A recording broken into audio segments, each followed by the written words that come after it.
Ladies and gentlemen, welcome to another fine day in the neighborhood here at the Phelps Enterprises or the Phelps Goof Ups, whatever you want to call them. Anyway, we have got a little neighbor I'm fixing to bring out that we don't get to see nearly enough of.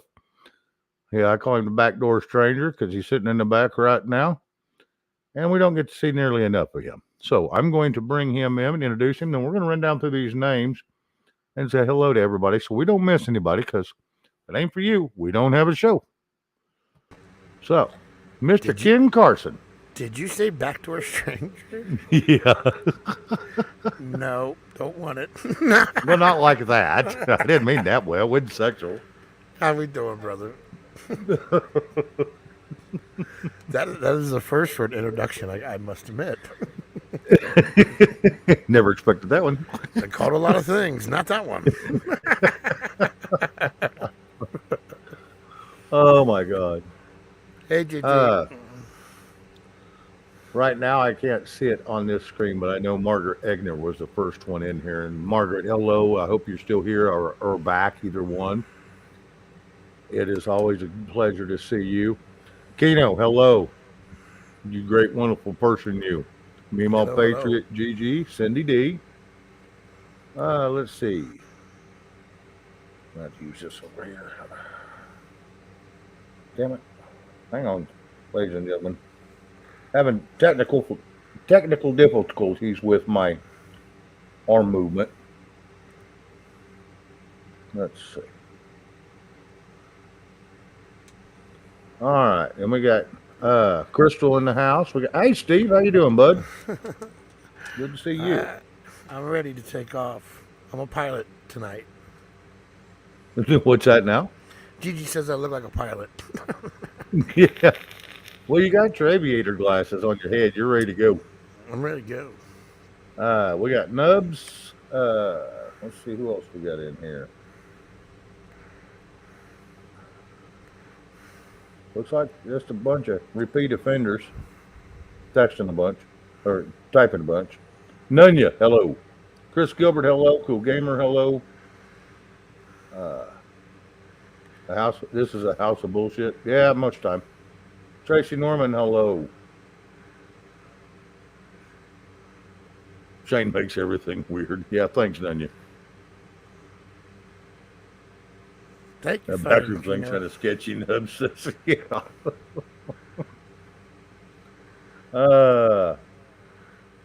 Steve-O, hello. Let's see. There's Margaret K.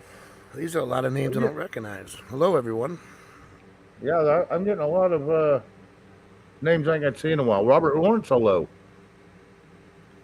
A lot of these are just started coming around again when I was right before I lost my strain and then my arm and yeah.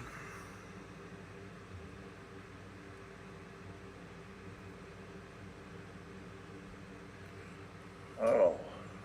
Anyway, hope everybody's doing good. Margaret Egner, good. I'm glad you're still here, hon. She is my resident here that is probably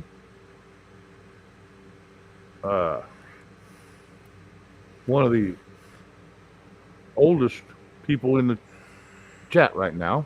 And I don't mean that in a bad way. If I'm not mistaken, I think we discussed she's 80 years old this year. 80 years young. And she is a trooper. She is always here. Meemaw Patriot, my hello. Yep. Hello. I see Jeff B in there, but I do believe that's not Jeff B.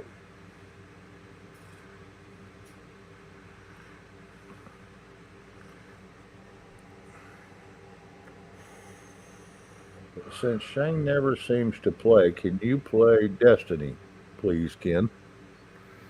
You know what's funny about that? I was just sitting here thinking, you know what would be cool, Shane, if StreamYard would integrate to where we can integrate our StreamYards together, because then everything I have loaded up, I can play. There is a way. How? I'd have to go find the button, but it's I think it's in on my settings. But there's a button I can do it, and you can stream live to yours at the same time, and then that integrates you right in with my Streamyard. because But you're playing your own show too, so we both get views. I don't have any of my music with me on this StreamYard, but in my StreamYard I got all my music. Oh yeah, Angelique, hello, good to see you again. She came up and sang last night. That was a lot of fun. She's pretty good, pretty good. Can't catch her.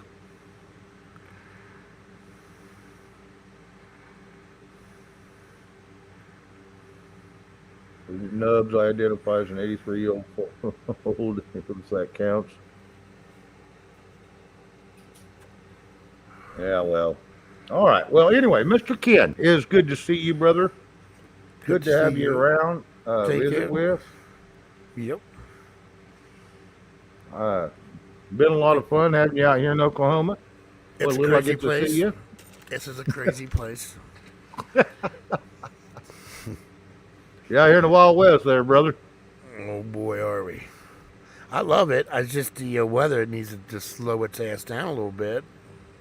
Oh, that's what everybody here says too. 'Cause we ain't ever seen it like this. Nobody you It, talk to says that. yeah, everybody in town I talk to say it's never like this. I said, well, you never had Ken Carson out here either. Yeah, I swear you brought that shit with you. Hey, Glow. Good to see you, hon. I'm getting to know way too much about tornadoes than I would like.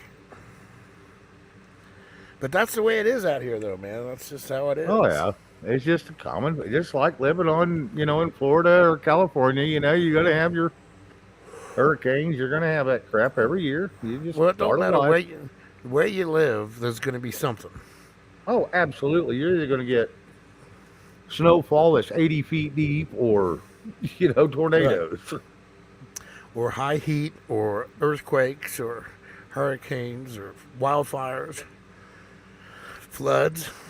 Oh yeah, it's always something all over the world.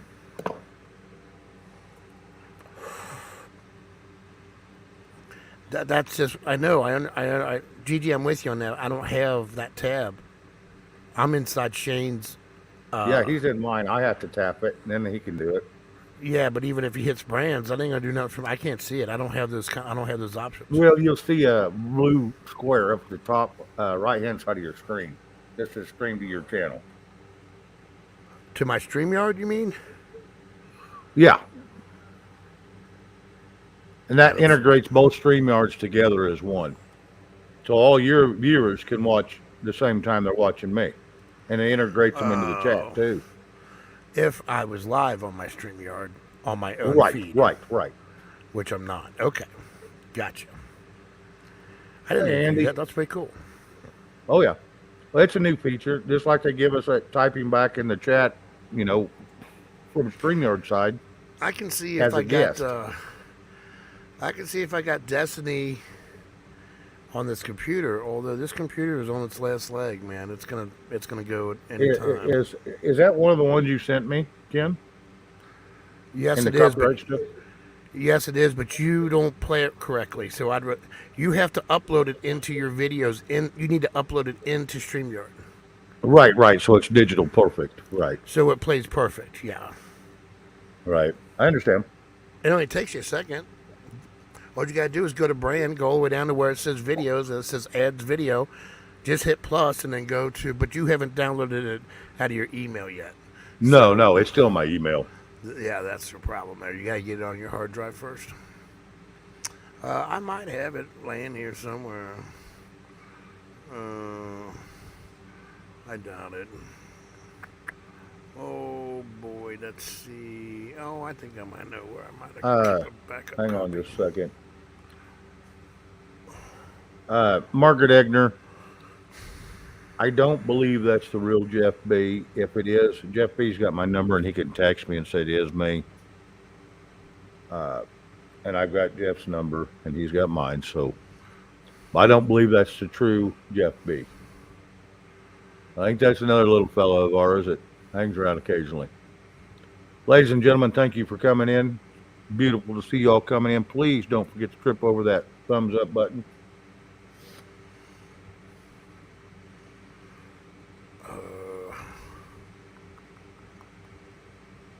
I think I Mr. don't. B will be here about 7:30 is what he guessed.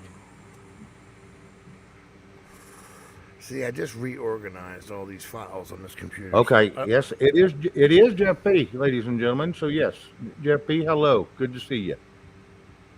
He just texted me. So I knew he'd send me a text. Because like I said, we got into that once before where somebody was mocking him and he had so many dartboards, this guy would keep changing dartboards and he finally got the right one and he was mimicking Jeff B and yeah, that didn't go well.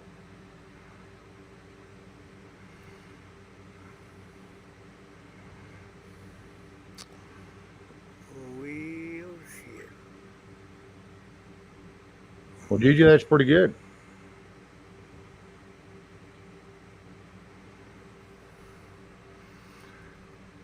Okay, I'm sorry, Margaret Egner. I must got your name mixed up with somebody else. I apologize.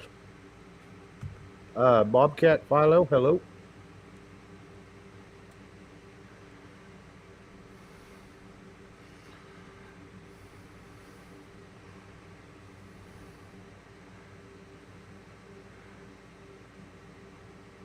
Anyway, sorry about that, Ken. Try to keep Oh up with my no. chat. They're Oh very no, no, important. no, no, no. Take your time. I'm into something over here anyway. You're good, bro. Okay. Gina H, hello. Good to see you, hon. They're starting to roll in now. Everybody's figuring out I'm on again. I'm going to try to get back in my routine of Tuesday, Wednesday, Friday, and Saturday.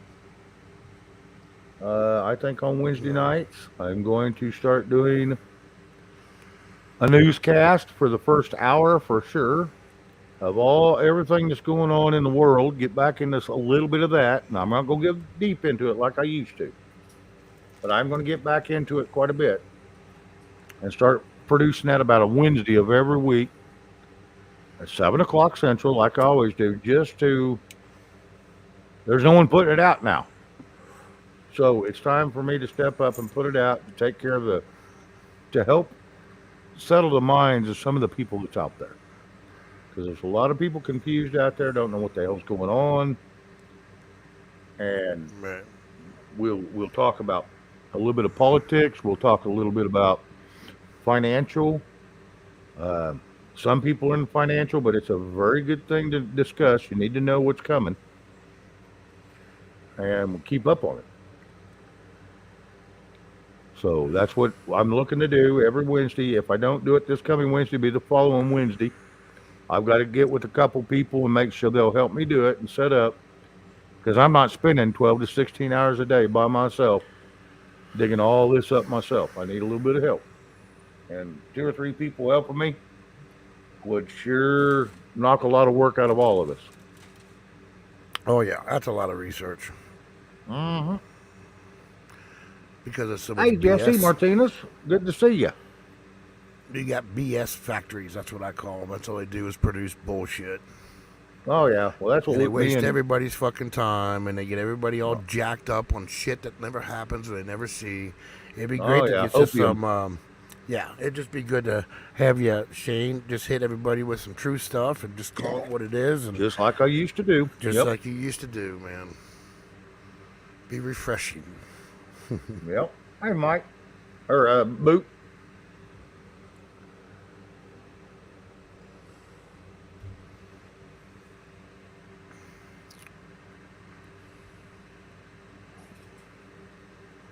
Yep. A lot of great people out here. What is today? Friday? Uh, Friday. Yeah.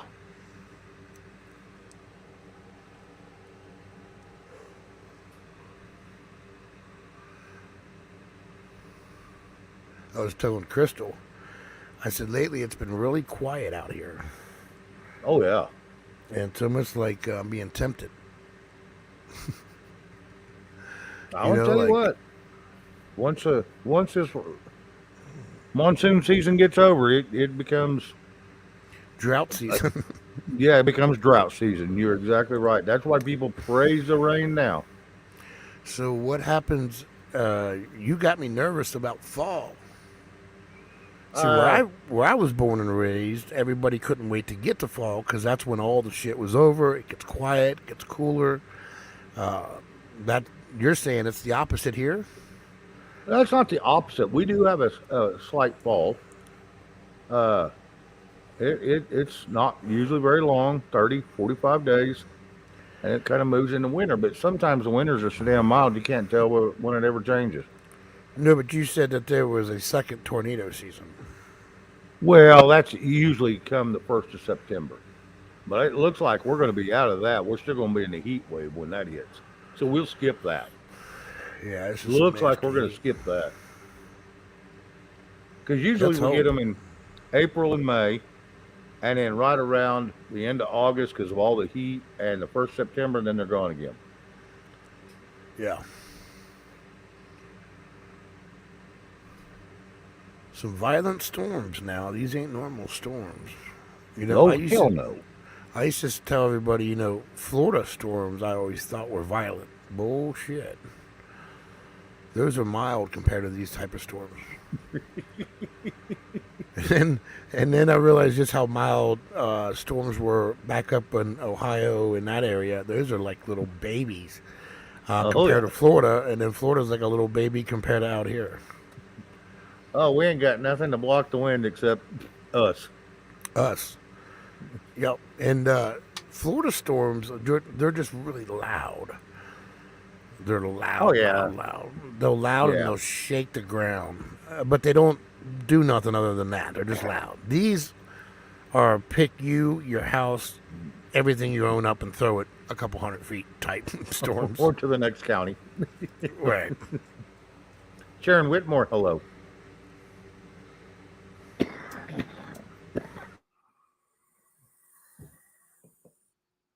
It's good to see all you people coming in.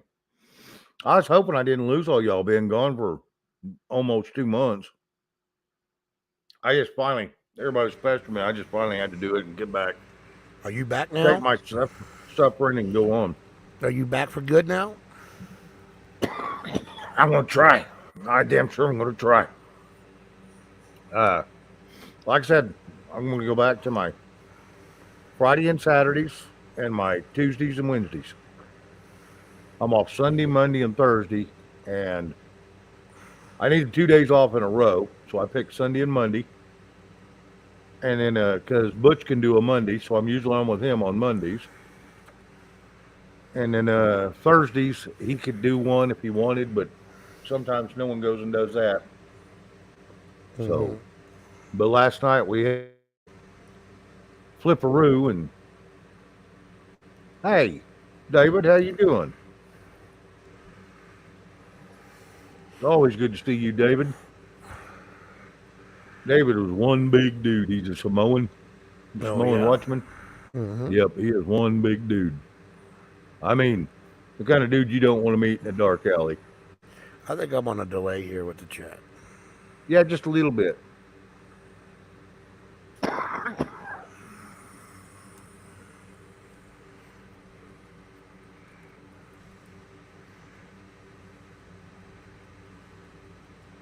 Oh, I turn my fan up a little bit. My ceiling fan. I turned my AC off because it rumbles a little bit. It don't rumble. It just makes a little bit of noise in the wind noise in the mic. This new mic I got, or this one I've got, it'll pick up a mouse fart. So, Oh, yeah, it's a condenser for you. oh yeah. Yeah, I need to get a sock put on the damn thing. Yeah. Like this one here. Yep, yep. I think I got another one around here, brother. Let me look for it. I got a black one.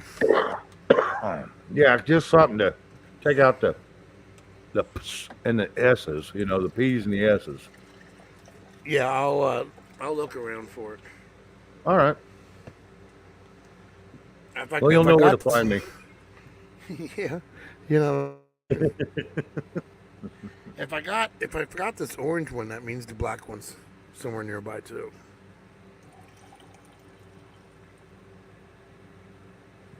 Yeah, I heard you can buy a pack of them for like a couple bucks. Oh yeah. Yeah, they don't cost nothing. They do help. Cool.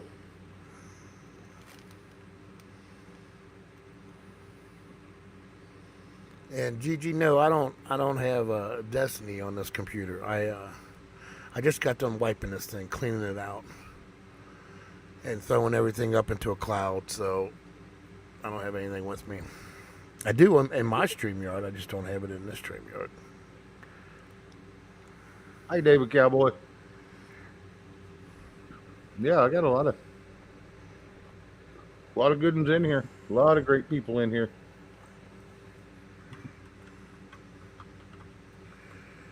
So Shane, can I ask you a question? Yes, you sure may. Slightly political, Okay. Get her did. not necessarily political. Okay. Whose cocaine is it? Well, and here's the problem I'm seeing. Who's the proud owner? No one wanted to take the blame for it, but everybody wanted it. So Right, right. here's the biggest issue. It's not that they found cocaine in the East Wing or West Wing. That's not the issue. It's that there was drugs found in the White House. That's the biggest issue, and people overlook that. Yeah. Is there shouldn't have been nothing in that damn White House to begin with. But we also know, even since the Bushes, there has been drugs. That is a sanctimony for a drug house. Called, called the White House. Yep, that's right. Blow. Blow. Yeah. Carmela, that's Kamala, whatever, however you pronounce his name. Oh, it's Heels Up Harris, yes. Harris. I suspected her right out of the gate too, Jeff. Just by her little cackle. I'm like, that sounds like a Coke cackle. Oh yeah, she sounds like she's hopped up on something all the time. Other than Yeah. stupidity. It ain't smart pills, we know that. Well, I know that shit's right, because she is about the dumbest person I've ever heard on live TV. Why do they pick the dumbest people to talk? I mean, look at them. Kamala and Joe. Two of the dumbest people. I've seen rednecks with more smarts than them two put know. together. I know. It's unbelievable, Excuse me, isn't ladies and gentlemen. it? She hit every damn branch coming down, didn't she? Didn't escape one. Boy, I'm telling you. They do have The to only get way rid she of got her. where she was because her heels were busy in the air. Right? Hey. I mean, when she only Hey. gets 1% of the vote for president and then she becomes vice president, Right. come on. They just And wanted it- somebody dumber than Joe, so Joe looked smart. And it worked. That can't happen. I know it, but it's pretty close. They almost got it pulled off. They almost pulled it off with her dumb ass. Well, the only But one you- that probably been better than her would have been that Pippi Longstockings. That was Joe's first reporter aide or whatever her name was. Yeah. Oh yeah. That redheaded old gal. Oh, She's dumber than a box of rocks. So was the one now. Oh my God! Yes, that poor little old gal needs to keep her mouth shut. She gets run over every day. At least the other one can Well- lie good. Well, it's funny when you watch her because the sweetness is gone, and she's up there swinging for the fences, and it's pissing her because she's getting that little attitude now. Yep. And that don't ever work in that position. As soon as the press corps knows they're getting to you, here they come, and they know they got her. They know they got her. So it's funny to watch. But she's an idiot. She's another one of them donkeys. Oh yeah. Straight bimbo. Vicky Searles, you are correct. Yeah, they said, oh, there's no cameras in that part of the White House. Bullshit. Oh, I know. I They know guarantee there's exactly. even cameras in the public restrooms. Right. They don't shine down on the commodes, but there is in there cameras that'll show the So- back of people. Shimmer soul, hello. Instead of throwing the cocaine away, let's tell the whole world about it and then say we don't know who it is. I mean, the whole thing is just asinine. Oh, you know damn good well, didn't you throw it away? Right. Oh, no. Somebody snitched, so somebody collected it up as evidence and took it in and can't figure out who it is, so now they're all snorting it going, I wonder who it was. Well, that's my Duh. point. That's my point. You know how many times those drugs have been found in the White House that no one knows nothing about? They find them, Oh, I they know take it. it, they dump it down the sink, dump it down the toilet, and no one ever knows nothing. Why this time is it different? And then at the end of it, Somebody's they seen say it they don't that is on know. the up and up. That's So the it's only like, reason I figured somebody on the up and up seen it, or somebody that was not as crooked said, "Hey, this yeah, shit ain't right," and said somebody, something. right? Somebody exposed it before they had a chance to flush it down the toilet. Well, and they exposed it for a reason. Think about it. Right. Somebody did this on purpose. So it was either a plant Well, or they're actually exposing what they know happened. They said they have no proof of who it was. Okay. right, Well, quit erasing the damn tapes and you might. right. Well, the news media has been wall to wall coverage with this stupid story, so that tells everybody look the other direction. Yeah, You that's know, it's just yeah, it's just a distraction. look. Let's talk about coke in the White House while Ding Dong's over there walking with all the world leaders, making Yep. deals and yeah, Hey Stacy. it's Yeah, either stupid. way. Yeah, the most secure building in the world and we got drugs in there. Well, yeah. The I Clintons mean, too. You couldn't tell me Bill well, wasn't yeah, on what that. better place to do them? No one's looking for drugs in there. Right, Oops. right. I think Bill Clinton was hitting it the whole time he was president.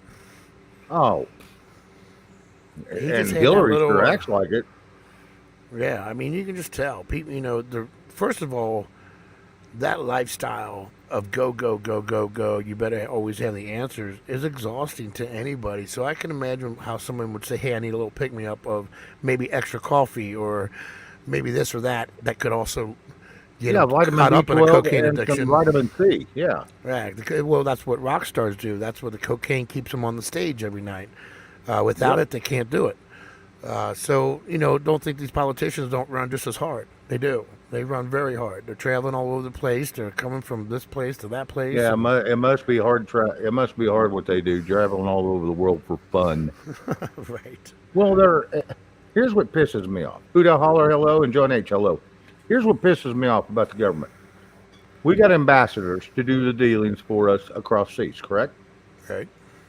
Okay. Why do we have our politicians that represent California, Florida, anywhere you want to name, flying across seas to make deals?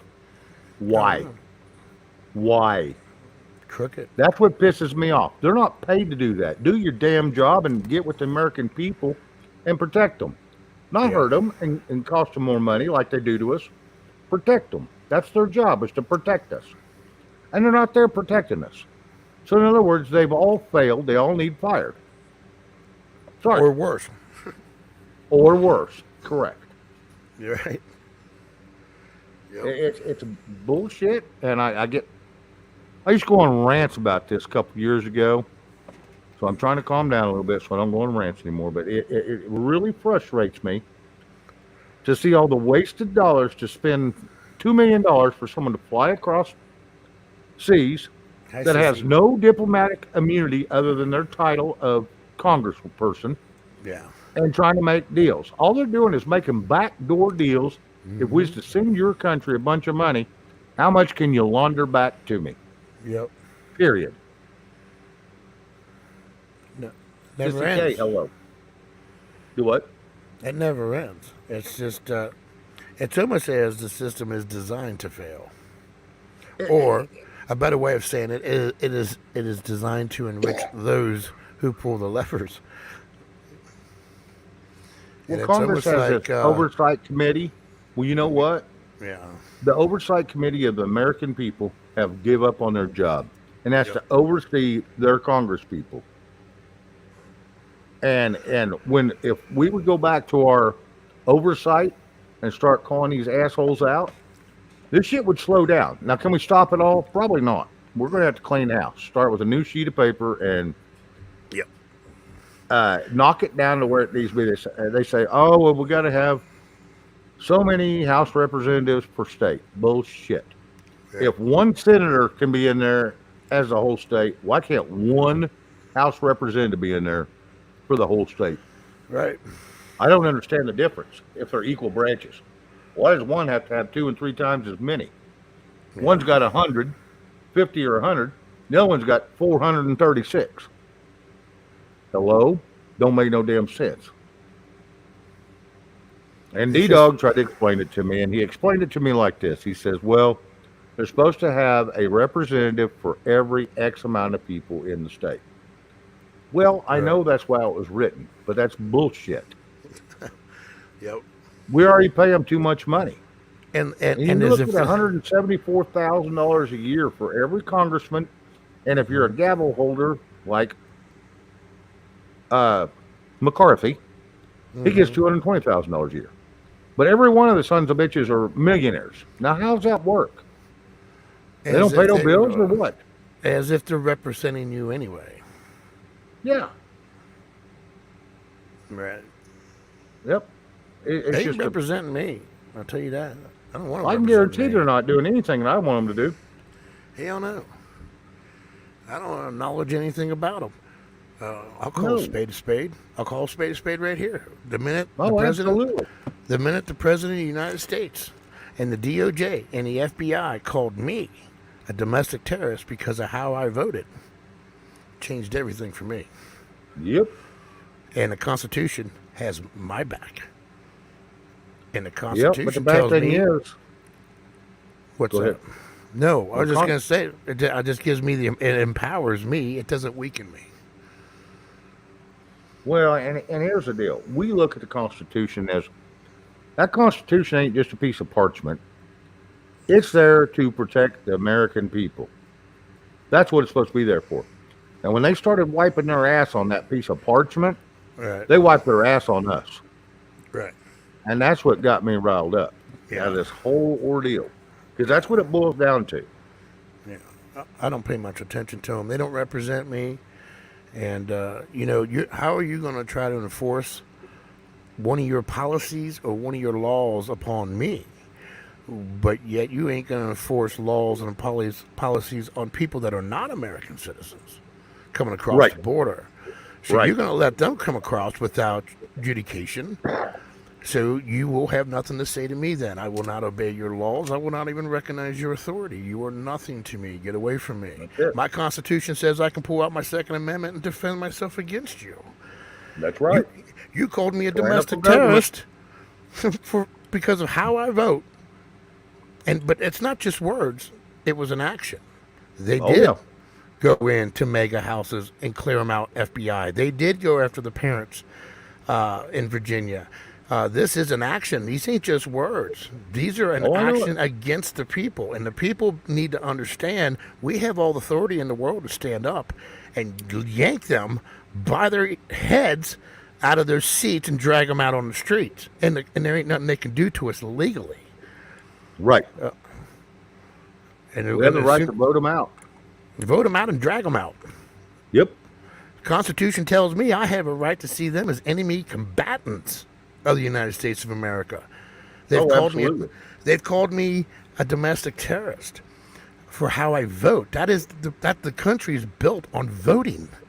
That's what makes it America. That we all have a voice, and when they threaten that voice with a title, the Constitution says I'm free to jack it up and let's go. And not only that, just the border alone gives us all another constitutional right to see them as enemy combatants of the United States of America. It's not an influx of they're looking for asylum. It is an invasion. Big It difference. is an invasion. It is an invasion. Well, Elaine James, hello. Good to see you coming in. But yes, it is an invasion. not only an invasion, but they're giving them college money, food, all kinds of stuff. I understand in the nicest, richest hotels there are, they're getting free flights around the United States.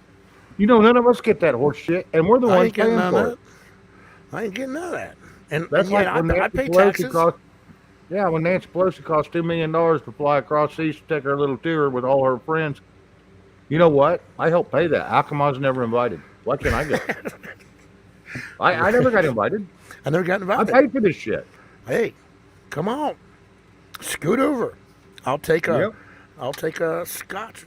Give me a cigar. Move it over. Move it or lose it, sister. Yeah, yeah. Scoot your wrinkled ass over. Get out of my way. I gotta sit down here and have me one of them there drinks. It's unbelievable. It's I'm unbelievable. telling you, If it, I try not to get $2,000 angry. worth of drinks to fly her ass over to Egypt that time.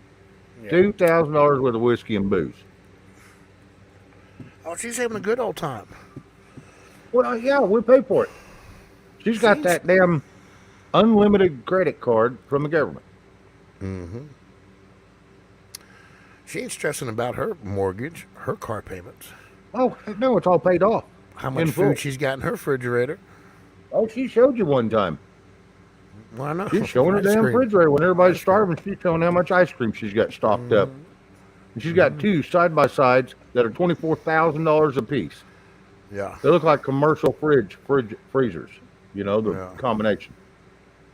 And it's like, you gotta be kidding me. Everybody's starving to death. You look in our freezer and there's nothing in there, and she has all this damn ice cream and bullshit. Hoot out. Yeah, I seen that. It's not just a picture, it's a video of him trying to manage a beach chair that he couldn't even drag it across the sand. It was embarrassing. It's embarrassing. The whole thing's embarrassing. They are embarrassing. Why didn't he have one of the Secret Service drag it for him? Hey, take this chair over there. Ain't that the question, huh? Yeah, Where- because, like, I'm sorry, I know what I do with my guys. And if you see the background, it's a bunch of people just walking on the Yeah. beach. Like, wait a minute, how is this beach? Isn't this beach supposed to be secured? I mean, it's the freaking president of the United States sitting there, and ain't nobody gives a shit. Almost look green screen, if you ask me. 'Cause It could it's have like, that's not how security works. been. No, no. And as slow as he moves, what's he going to do? Run if someone comes at him? I mean, He'll fall, he would fall. especially in the He's- sand. Yeah. Oh, it's embarrassing. It's embarrassing. Every one of them. It's like when you seen Christopher Wray on Capitol Hill, man, and you're just like, it's just like, I don't think they think we're stupid. I just don't think they give a shit if we know the truth anymore. They don't think- give two shit. They don't give two shits. I think they think they're so insulated and they're so protected that it doesn't even matter if we know the truth. And I'm the guy that's sitting here saying I think it does matter. I do. I think the day's coming. I think it's coming fast, where Oh, people yeah. are just going to rise up and say, "Okay, now we're done. We're Hey, done." Brew W. Oh, yeah. I'm with you all the way. They think that they're going to get away with anything and everything, but there's going to be a point where it's boiling point for 90% of America. Yep. They're going to have their belly full. And I then what believe happens? so. I Oh, and then believe they so. start screaming and crying, and martial law comes in, and they start arresting everybody for Let's attacking go. them, and Let's go. they We can't gotta do what arrest we the gotta call. do. That's all I'm going to say. Well, we can't let America go on like this. There'll be no America. It's not far from it. And looky here, we got a very colorful little friend coming in the back door. Mr. B, hello. Hey, fellas, how are you? Nah, I don't know. Shut up. Ken ain't told me yet. Good to see you again. How are you doing, bro? I'm doing great, man. Good to see you, my friend. How you doing? Oh, bro, living the dream, man. Or Oh yeah. living the dream in Nightmerica. Oh Yeah, boy. that ain't no shit. In the Twilight Zone. Yeah. How you liking out there in the handle of the frying pan? Well, it's insane, man. It's the weather, man. Taking a lot of damage. It's I'm not used to this kind of extreme weather, but then again, it's kind of an odd summer for everybody, no matter where you live. So I can't complain. It's the whole country seems like they're under siege by the sky right now. But I do like it. There's a lot to like too. You know, the simple life. It's very simple. It's very. I like how I can strap a gun on my hip and walk anywhere I want, and no one can say nothing to me. I like those kind of freedoms. Yeah. It's got a lot going for it out here. It's beautiful. I was thinking I was coming out to a flat desert type environment. Boy, I couldn't have been more wrong. It's rolling hill after rolling hill, and everything's green and lush and So that shocked me. I was like, whoa! I thought I was heading to the desert. This ain't even close to the desert. You know, if it was just the storms and the tornadoes scare me to death. I'm not used to that. It's, I think the green, what, Shane, probably from that abnormal rain you guys been getting. Abnormal rain, yes. Yeah. Because it usually Yep. is pretty dry out that way. Yeah, it usually is. Yeah. But I tell you, there's something to be said for the serenity of it all. It's the peace of mind. I mean, you are truly out in the middle of freaking nowhere. I mean, it's like What'd an you say when island. you first got here? Miles and miles and miles of land, and you don't see that where you're from? No, you don't. You know, it's just like taking a boat way out in the middle of the ocean, and it's a little piece of land. This is no different. This is except for water. This is land. You can. I drove for hours upon hours, passing mile after mile after mile of just open landscape, Yeah. and then you come up on this tiny little town. Man, And there's then- nothing better than a small community, though. Yeah, It's- and it's like that in every direction too. You know, it's not. It's you're an hour or better from everything. 40 minutes from anything you need. Yeah. That's huge. Our little grocery stores usually stay stocked up. It's good. But yeah, if you need a Walmart, it's 40 miles away. And everybody Yeah. in the town's checking you out, you know, because they know you're new. Because everybody knows everybody, so they know you're a new face. Well, this is just like Cheers. Everybody knows your name. Yeah, yeah, Yeah, I drove truck over the road for a lot of years, bro. I tell you what, Montana may be the worst state as far as no civilization. You can drive hundreds of miles and never even see a house. It's insane. Oh, yeah. but it's beautiful landscape. Oh my God, it's gorgeous up there. Yeah, that's what I've heard. Haven't been there. Except for the winter's not so friendly, but other than that, you know. Yeah, and I heard the winters here ain't so friendly either. Some of And, them can be a little cantankerous. Yeah. well, I But we can don't get imagine. near the snowfall y'all do up north. No, but you got those winds. Yeah. You know, and those winds will cut you down to the bone, man. You know. I want to tell you what, if it gets 9, 10 below zero, yeah, do not be outside very long. Well, and These winds. you got that great big open sky, Hmm. and any heat that you do have in the day just goes right up in it. But that's another thing, though. The stars are gorgeous out here. I have never seen this many stars. You've where I never was seen born and raised. stars. Okay. No, it's like, how many stars do you have? I'm like 3. And I think those are just big lights. Yeah, right. That's just a reflection off of a downtown building or something. Yeah. Meemaw, where are you located at, honey? Because I just got an alert on my phone for severe storms, too. Supposed to hit here between 8 and 9. Oh, we're supposed to have some. We were supposed to have some last night, too, that never showed. Yeah, they died off. Those were wicked. Those were dropping tornadoes. So I'm glad they went south of us. I mean, not for the people south of us, but Yeah. I'm glad that they missed us. Bro, you're in the prime location for that. Oh, like I was telling Shane in the very beginning of the show, I know way too much about tornadoes now. You got a seen quick 'em. education on them. Yeah, I've seen them. I've watched them go over my head now. So that's good enough. That's good enough. I don't want to know anymore.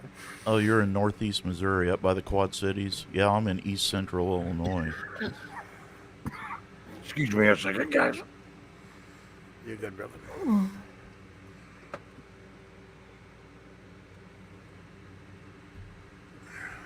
Yeah, I think we're probably going to get part of the same system, I guess. Probably on her way moving towards you, I'd imagine. Yeah, So what, how was dinner with you and Mama? wasn't too bad. Where'd you go? We went to Gilbert Street Cafe. I had me Okay. a bowl of cheesy broccoli soup and some buffalo chicken and some French fries. Hell yeah. Sounds like a hell of a combination. Yeah, it jealous. was. It was. It a sounds like mix. scours waiting to happen. That sounds good. It was good going down, but I'll pay for it later. What is that? Is that paint behind you, or is that a wrap? That artwork behind you on that? What is? Yeah, what it's am I just a looking- tapestry. tapestry. That's Yeah. cool. Yeah, that's really cool, man. Yeah, get his Hawaiian outfit out from under it. What D-Dog Hey. calls that his wife's shirt. Yeah, with a little buckhole. That's what I wore it for in case he comes in tonight. Give him some shit. John, I'll shoot it out there. I don't mind you coming up. Hang on. This is for John H. only, ladies and gentlemen. Anybody else tries to come up, you will be shunned away unless I really know you and enjoy you. Oh my God, you're gonna let John come and corrupt us now? Oh, hell yes. And if you've never heard this man speak, brace yourself. I absolutely have. We've had several conversations with him. Okay. I don't believe I met him. Have I, Shane? Maybe. Hey, Carol. He's been around I've known him for about 3 years, 2.5, 3 years. Hello, Carol Z. All right, John, I dropped that. You are more than welcome to Hello, come Carol. up. Anybody Thank else, you. if you pop in, and if I don't feel you're going to fit into the conversation, you won't be allowed up at this time. Now, here in about 15, 20 minutes, you may be, because we'll always stay serious for about an hour. And Mr. B, you missed it. I think I'm going to go back to, on my Wednesdays, I'm going to go back to a serious show. But Good for idea. at least the first hour, we're going to cover news and news stories only. Yeah. Put out what's out there, discuss it, and then after the first hour, because I don't want to overload, but I do want to. Somebody has to put it out because not many are doing it. Yeah. I really enjoyed you do a little bit the other night, but Yeah. I enjoyed need last more. night touching on current topics. oh, absolutely. So I'm Yeah, going to start doing that every Wednesday, and I'm going to need some help from you, Mr. B. Yeah. That was Because I ain't spending 12 to 16 hours every day anymore. yeah. Yeah. That was we hadn't done it in quite a while. That was a nice change. Oh, yes. But if I don't use his brain, it's just might as well throw it in mothballs. Oh, yeah. Mr. John H., how you doing, buddy? I'm doing pretty good. Good. I saw Mr. B up here, and I was like, well, he's Uh-oh. lowered his standards. Let me see if he's blending them all together. I have no standards left. Oh, You- John. Sure enough. Do you remember what I typed in chat for you last night? I think- I'm gonna reiterate that remark. I'm just glad to see he's coming back around. It's been a long time since I got to see John H. in my text. Yeah. I got the Mary Brewer, hello. I got the contract from hell. Uh-oh. Another one. How long you on Yeah. for this time? Well, about 70 hours a week. Jeez. But hey, it came with no raise. That's the advantage. Not the advantage to me, but the advantage to the company.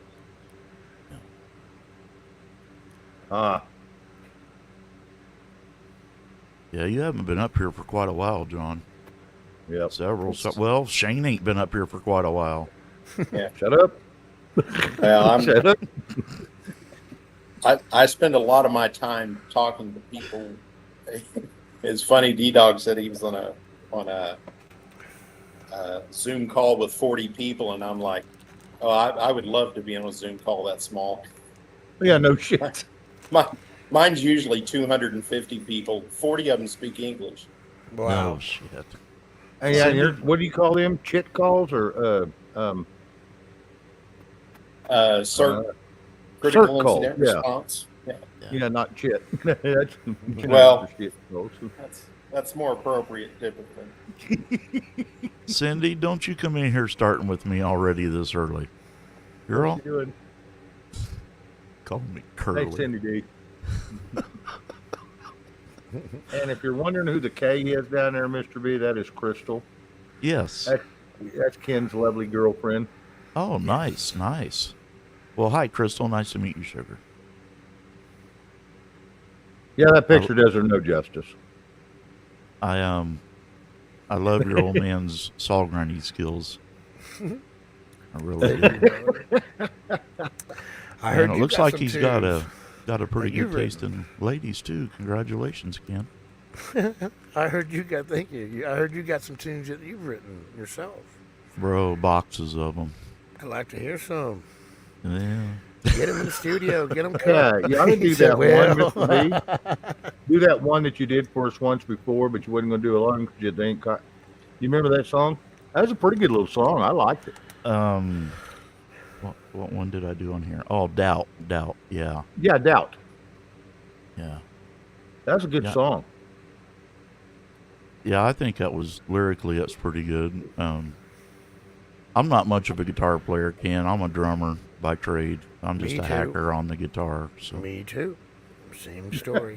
Yeah, you two are the same because he's the same damn way. He'll play the guitar. He'll play the hell out of it, just like you do. But he likes his drums. yeah, I love drums. My dad put me on them when I was very, very young, and You That's- still play? Actively play? not drums anymore. No, physical hurt. limitations. Yeah. They Once hurt. in a while, I'll go out and do a benefit or a fundraiser or something and play a couple of sets. I'll but jump on them, and I usually got shoulder pains for about a week or 2 weeks after I'm done working on a song or something. I pay for it every time I'm on them anymore. yeah, if I do a 2-hour set, man, my hands swell up like freaking balloons. Ain't that They something? probably won't now that you're on that stinging nettle. You know, I haven't tried to play drums even since, Shane. I don't know, maybe not. Yeah, D-Dog turned me onto that stinging nettle, bud, and I've actually got movement in my fingers again. You know, I was telling Ken about it because he has that middle finger on his left right hand. here. Yeah, it kind Yeah, of jacks it's him a little bit. When I go to do guitar solos, it's slow to show up, Sure. and it hurts all the time. So Yeah. I just told my mom about that, Shane. Matter of fact, today, or was that? Yesterday. The stinging nettle. She's gonna try it for her. She's got really painful knees. Oh And I yeah, thought, well, I said if it does something, everybody's talking about the hands and the bones. I said it might fix those knees up for a little bit. oh So, it will. It'll help. It It- takes the inflammation out. It has helped every joint in my body, Ken. That shit is a Really? life changer. John yeah. H. Really? What you got Yeah. there, bud? It's stinging nettle extract, and you can get Right. it on Amazon. I get it in the veggie caps, Yep. and it's 500 milligrams a tablet. Take 2 of them every morning, buddy, and within a week, all my inflammation was completely gone. Really? Yeah. So I got some ordered. You got some I'll order? tell Shane? you, Yep. Go ahead, John.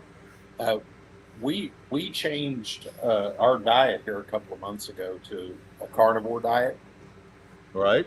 and the only thing we eat is meat and eggs. No vegetables, no fruit. And I'll tell you, and this is without dieting. I don't, tons more energy. I've lost 80 pounds, Wow. Holy shit. and I'm not hungry. It's just we completely cut carbs out for about a month, and we're kind of bringing them back, but we're no bread or anything like that. We fruit, but you Any exercise? You got any exercise in there, or being on your feet working or all day or anything? Or well, I'll tell you, 3 months ago, I couldn't go outside and do yard work more than 15 minutes at a time, and I'd have to take a Yep. break. I can go outside and work for hours in the heat. Doesn't bother Wow. me. No back pain. I was getting to the point where my knees and my hips yeah. would hurt so bad I couldn't really do that kind of work. I couldn't. That's from sitting know. too much. Well, this diet, everything's changed. I don't have joint pain anymore. I've lost a lot of weight. Not trying to lose weight. Do you take Uh, supplemental pills for your to replace what your greens ain't giving you now? We've always taken them. We haven't really changed Okay. the supplements we take, but they seem to work better. Yes. But You're not the only one that said that. What happened? So my wife she has quite a number of health issues, but it's all related to food. Like she has such a severe soy allergy that she she can't eat red meat if they fed the cow soy. Wow. Wow. Now, she found this out because we were in South Dakota a few years back, and we went to a place that served bison. And she just knew anytime she eats red meat, she's going to be sick for 2 days. And we went out and ate bison. We went out and ate, and it didn't make her sick. She found out they were serving bison, and it's all field, it's all grown in the field, right? It's basically wild bison.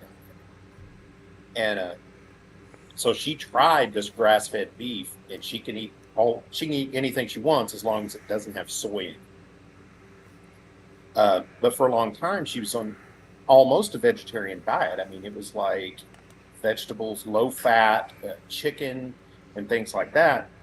Well, what happened is, and people don't know this, people are on vegetarian diets. You have to be careful because your body will start building up oxalic acid.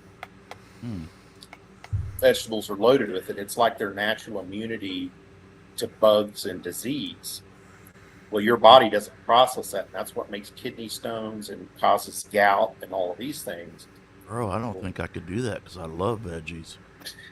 Well, you just have to be careful what you eat. These people that drink these green shakes, it looks like cow manure. What they do is they, and this is where we found this out. My wife was doing those, and they're basically a big, they're a half a pound of spinach pureed up with other stuff in it. No worries there. I hate spinach. Well, she started getting sicker Yeah. and sicker and sicker, and she started having a lot more problems. We started looking up, and everybody's like, yeah, you don't want to eat that much spinach because spinach is the highest food you can get for oxalates. I like cauliflower, broccoli, Brussels sprouts, Oh, yeah. green beans. You know.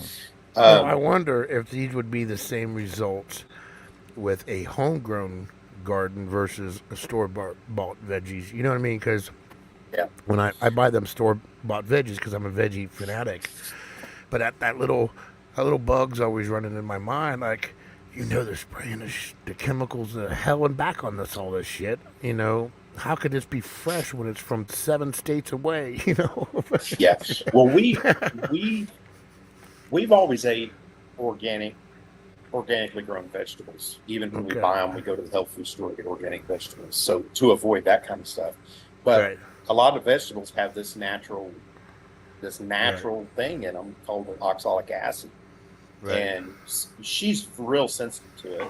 And I'm not. I can eat pretty much anything I want. But we actually found out that her healthy diet was making her sicker. Wow. Yep. Holy shit. Hey, Jeremy. Good to see you, bro. Hey, digging up Carolina. Hello, Jeremy. So now she's kind of done a 180 from a low-fat, mostly vegetable diet to eating at least 80% fat. There's certain types of fats that are good for you. Oh yeah. Yeah. Beef fats are pretty good for you. Yeah. And so a couple of months ago, we went from turkey bacon, or I call it faking, but yeah, we went from turkey bacon and vegetables to beef short ribs and real pork bacon. I can't. Now fake. I fake bacon for me, bro. I cook bacon bacon makes in everything a skillet. good. Cook bacon in a skillet. I pour the grease in my eggs and scramble my eggs with the grease. Oh, absolutely. Is there another way? Right. Well, from where I came from, you'd think that you're going to die if that happens. But literally, I went to the doctor just last week, and I had lost from my heaviest. I was at 320 pounds, and that was probably a year ago. And I haven't kept track of my weight, but I was 240. Wow. So, bro, I go through at least 2 packs of bacon a week, at least. Well, I want to tell you what. If I can Easy find to a do. bacon that tastes like bacon and smells like bacon, anymore it never does. It's so full of preservatives and crap. Only way I can get true bacon is I go to a butcher house and get it fresh. That's the best way, bro. That's it. And Well, Mr. Ken Carson, Yes, sir. John's only about 4.5 hours from me. He's back in Oklahoma where he belongs. Oh, okay. I get the we buy the ends and pieces of bacon, like these big companies, and they can't slice it anymore. So I get these chunks of bacon that are, about 3 inches thick, and I just cut them up and cook them here, and it's cheaper, and you get some surprises in there. So, Well, me and Crystal, we're getting hungry, man. That's all. We're talking about all this food. We're like, oh, No, this yeah, so good. when I can But find it- it, I buy pork belly, and I'll cut my own damn bacon. yeah. Yeah. But it's shocking how much different I feel. And see, I'm the kind of guy, I'll eat it doesn't bother. I'll eat anything. It doesn't bother me. Fried, I don't care. But my wife does, and when she switched over to this, I'm like, well, I'll eat whatever you cook. And I mean, like tonight, I literally had a steak with a side of roast. Hell with that. But yeah, just things just change. I'm not kidding. I feel 20 years younger. I probably feel better than I did 20 years ago. And it's just this sudden, it's like 30 days later, I'm like 25, 30 years younger. So basically, yeah. Mostly protein, you're saying, or is all protein? Protein and fat. Yeah. I mean, Protein. when I say it is beef and eggs, I'm saying beef and eggs. No bread, no crackers, Right. no, salts. About the only seasoning. I do black pepper, but she doesn't because the oxalate's in it. But just like beef. Was the soy swelling your wife's ankles? I mean, she had a reaction. What was that reaction? Well, so the soy was kind of a weird thing because she would just get sick. She would have stomach problems. And what happened is we were on this healthy diet, and I went to a place I used to work they would give you these health evaluations for free. It was a pretty big, good sized company, and they would just have these nurses come out, and they would take your blood and all that stuff and get all your exams like that for free. And Wow. we were on this low fat diet, just skimping fat, and my triglycerides were dangerously high, and so they wanted me to go on these drugs, and I don't do drugs. I mean, I don't take anything really. And I came home, I was really discouraged. I told my wife, I said, you know what, this low fat diet's not working for me. I'm going to start eating whatever the hell I want. I'm not going to drink skim milk anymore. We found a farmer that had grass-fed beef, and we started drinking whole milk.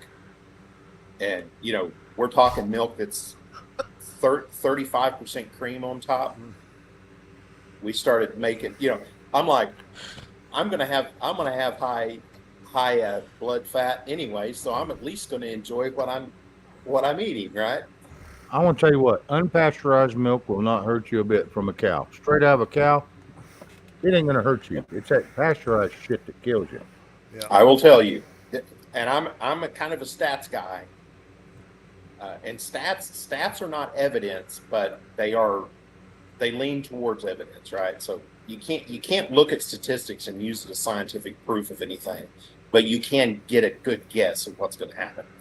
You know how many people's died of drinking unpasteurized milk in the last 15 years? I can't think of one.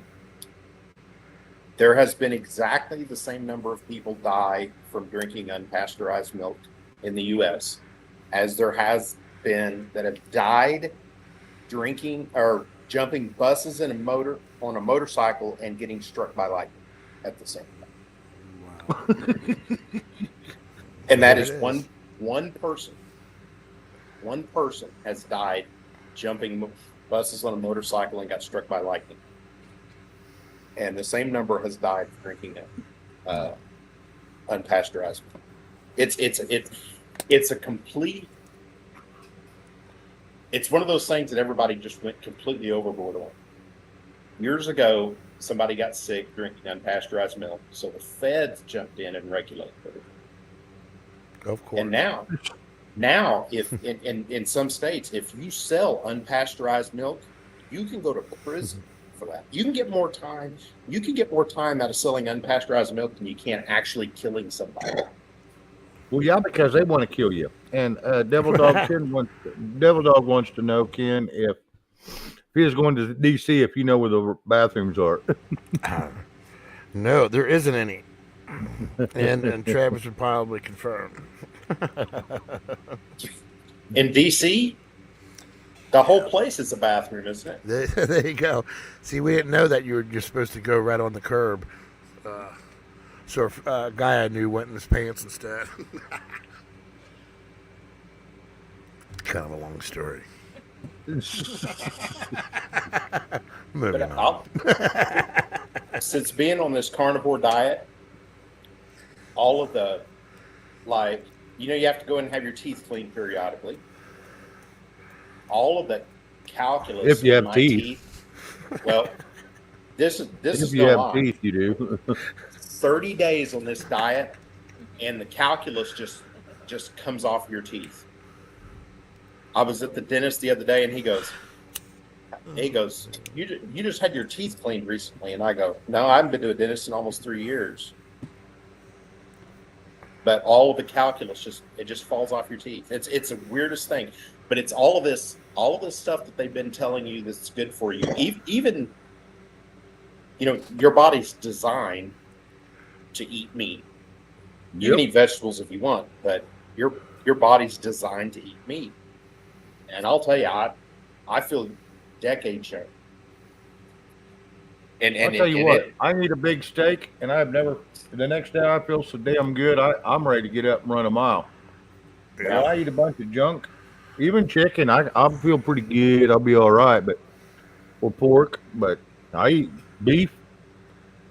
My body, and I can feel it absorbing the protein. It just loves beef. My body is a connoisseur of beef, but I can't. That's why I buy the meat like I do, or have a half cow butchered or a cow butchered, because I want every steak cut there is, and then everything else. I don't do the roast, but then everything else gets turned into hamburger, and I don't want it cut, except with a little beef tripe. That's it. When my triglycerides were high, they told me you need to be on this. They gave me a list of medicine to be on. 90 days later, we went to a farm and just started getting unpasteurized milk, grass-fed milk. Yep. And we'd make butter out of the cream, or we would. Nothing's better than a bowl of cereal with just cream poured on top of it. Oh hell yeah! It makes it as sweet as you ever want to eat it. Yep. We would take the cream and make just take frozen strawberries and mix the cream in with it and blend it up and make strawberry ice cream. And we heavy cream. We just abandoned it, right? 90 days later, they come in, they do the same test, and they go, well, that medicine sure is working for you. Your triglycerides are normal in 90 days. And I said, yeah, there's one problem is I didn't take any medicine. Mm-hmm. Well, what did you do? Well, I threw your flyer on healthy eating away. And I just started eating what I wanted. But what I found out is, people go, I don't like powdered milk, right? If you talk to people like, I don't like powdered. Well, the truth is, all of the milk in the grocery store is powdered milk. All of it. When they say homogenized, Yep. what they do is they dehydrate the milk, they separate it out in all the parts that it all of the parts they think milk has in it, and then they mix it together so it's all uniform. You know, homogenized means uniform. So they basically tear it all apart, get rid of all the stuff they don't want, and they put it back together in what they think milk should be like.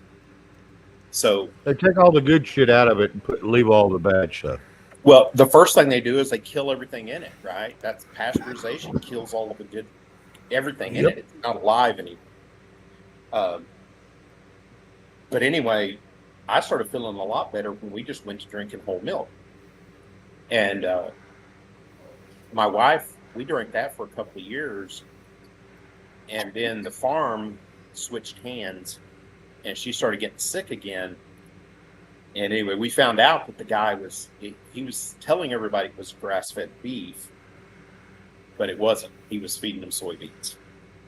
And she got sick again, and I told her, I said, I bet that asshole's is feeding the cows soybeans. And sure enough, we went out there, and he was unloading roasted soybeans out of the back of the truck. Devil we're dog. like- Yeah. Lactose intolerant people that can handle unpasteurized milk. Yes, I've heard that too. Yep. But my wife went through all of her problems with red meat, and she's somebody that can drink a gallon of milk a day. She loves milk. But it got to where it bothered her. But anyway, when we went to grass-fed milk, she doesn't have any problems with it. I'm going to That's tell you. all. Have you ever bought Brahms milk? Oh yeah. That's actually the best milk you can buy off a shelf, and it tastes like the original. And they produce their own milk for their own stores. Period. Yep. Their own beef. And believe it or not, their prices aren't too bad. No, they're a few dollars. No, they're a little higher, but not bad. Yeah, but their milk quality is. Oh I mean, my it is- God! it's Yeah, if you had to crazy buy a high. 6-gallon, yeah. That's all we got as kids was the whole milk in the glass bottles. Oh yeah. Man, I remember Well- always wanting to be the first one to grab it off the porch because you open it up The and get that milkman. sweet cream off the top. That was some Oh, good my shit. stepdad always got all the cream off the gallon jug. Oh, good We stuff. go out every morning, milk the cow, collect the eggs, and go in and have breakfast. Every morning from the time I was 3.5 years old. We'd be out there milking cows, picking eggs, and going in the house.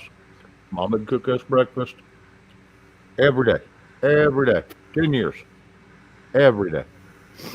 It wasn't just this once in a while kind of deal. Oh, BS. We get up and do all this before the school bus showed up Yeah.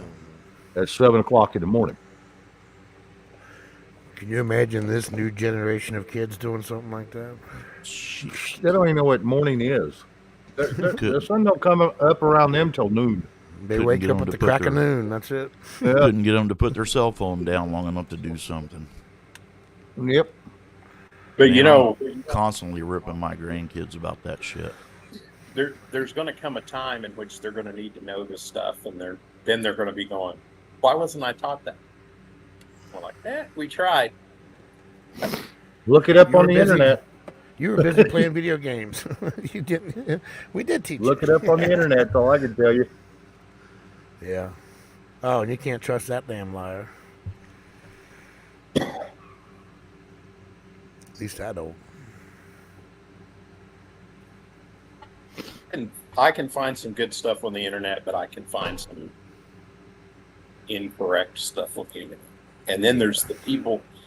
A lot of times, people make videos just to be making a video, Oh, absolutely. Yep. and you're just like, that's not the way that works. Right. Yep. It's like you did it. You tried different things and found what worked for you. That's what people don't do. They don't put the work in. They just want to know the shortcut. And tell me what to do and I'll do it. Instead of, because everybody's different. What works for one person doesn't necessarily work for another person. Everybody's a little different. And that's how I do it. If I feel a certain way, I'll seek out a different vitamin in a different way. And if it either makes me feel good, I don't have that problem anymore, or it didn't work, and try something else. But Google, no, thank you. Yeah, the problem with a lot of these search engines is that they've taken this profit making to an insane level. Mhm. I don't like Yeah. I don't like Google because I can put in Right. a very distinct search criteria, and they'll still give me pages and pages of garbage. It's not related because Yeah. the first page is ads for people that says, "Hey, when somebody searched for this, put our ad up." Well, And I believe Google's that just everything is pro medicine, and so is Google. So anything that you're Yeah. doing that's the opposite of medicine and modern medicine, they're not going to be the ones that's going to deliver the truth to you. You know? Right. oh yeah, yeah. They want I you got on a the hook. DuckDuckGo or Bing most of the time. I don't Yeah. usually try to use Google, I walk out into but the garden DuckDuckGo sometime. and Bing is what I use. I like them. Well, they want you buying their poison in their food, and then they want you buying the cure. And then they want you running to the people with the white lab coats Yeah. saying, Yep. oh, we found this problem too, and this problem, and oh, we found this problem. And next thing you know, you're taking 37 different pills a week and you're getting worse. That's the Yep. plan. I did First- that, You bro. got to take a Did pill that to cure a pill to cure a pill. several years, 2 injections a week and 17 pills a day. I threw them all in the garbage, and I haven't felt this good in years.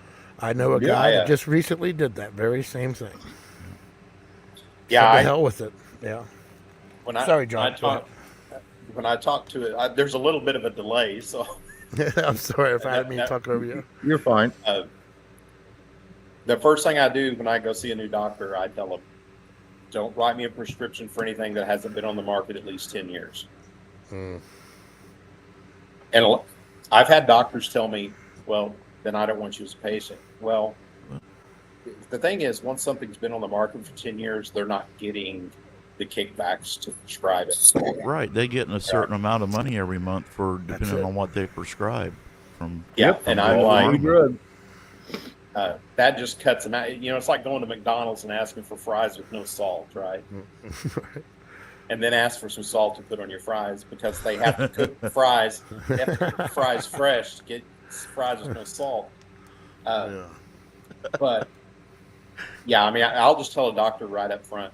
I don't take medication that's been on the market for at least 10 years. I don't And I take had nothing this one- anymore. I don't either. I will tell you, I'm taking 800 milligram ibuprofen right now because I have a toothache, and Yep. but I don't take any pain medication. I mean, Right. 800 milligrams of ibuprofen, it puts me down. I mean, I wake up with Yeah. drool on my pillow, right? Yeah. Well, Yeah. I shouldn't say I don't take nothing because thanks to D-Dog, I do take the stinging nettle extract. That is not a medicine. That is But a it natural says- herb. Yeah, it says, I read the ingredients. All it is that and a little bit of fish oil in it. That's it. Yep. I'll tell you what, Mr. B.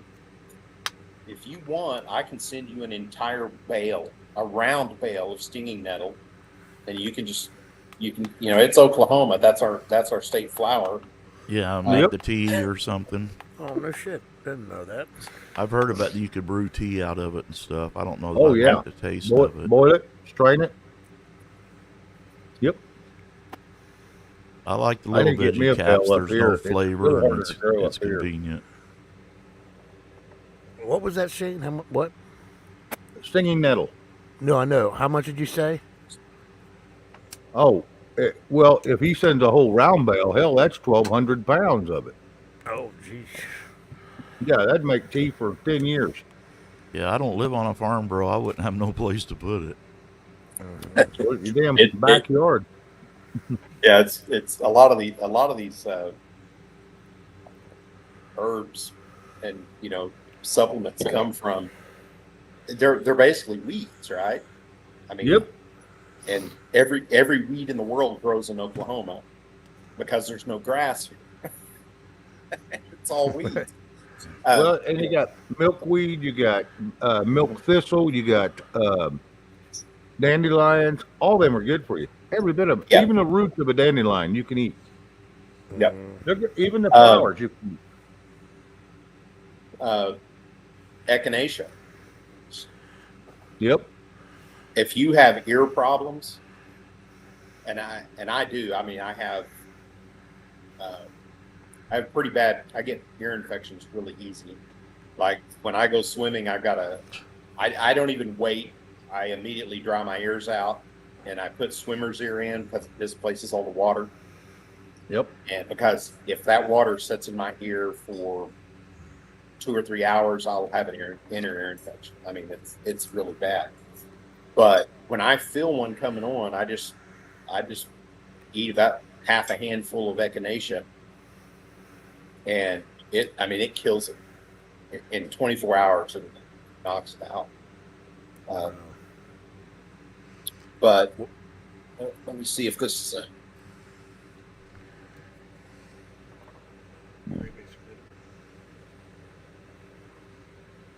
But anyway, a lot of that stuff just grows wild. That's why I quit spraying my yard with weed killers and pesticides. And I let it go Yeah, 2 years. And that way I can eat anything in my yard. And that's like that milkweed, not milk thistle or anything like that, but milkweed. It's got more painkiller. You rub on your skin. You cannot take it internally, but you can rub it on your skin. It's 400% stronger than morphine. So Yeah, it's pretty tough. I do use some chemicals on the lawn, but I use stuff that's been around for decades, and like 2,4-D is pretty benign. It doesn't, Right. a couple of rains and it's gone. Yeah. You give it 24 hours and it's okay. Yeah, I'm pretty careful about that stuff. I don't use Roundup or anything like that. If I need to wipe out grass, Weed Begone, that is not good to use on your yard. I'm sorry. What's that? Weed Begone? Yeah, so Weed Begone's got 2,4-D in it, but it's also got some other stuff. Yep. That the carriers are, a lot of the carriers and surfactants are pretty bad, but it just bugs me because they sell these surfactants that make the weed killer more effective, but they use these surfactants that are just horrible for they're all petroleum-based surfactants. They don't really need to do that. One of the things that I'm working on now, we got a couple acres here, and we're going to start planting a food forest. But one of the things that I've got real bad allergies, particularly to detergents. So, like when my wife washes my clothes and she uses Tide, it's like I'm rolling in fiberglass. I have these real weird allergies, like I cannot eat lobster. I can eat shrimp, I can eat crab legs, but lobster, I cannot touch it. I can eat cantaloupe, watermelon. I cannot eat honeydew nuts. Really? Yeah, I'm talking hospital anaphylactic shots. Wow. So, like when people bring these melon trays out, if it's got honeydew on it, I can't eat anything because they may have used the knife to cut the honeydew and then the cantaloupe.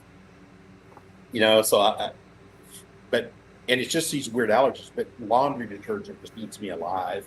And we started using something called soap berries. Yep.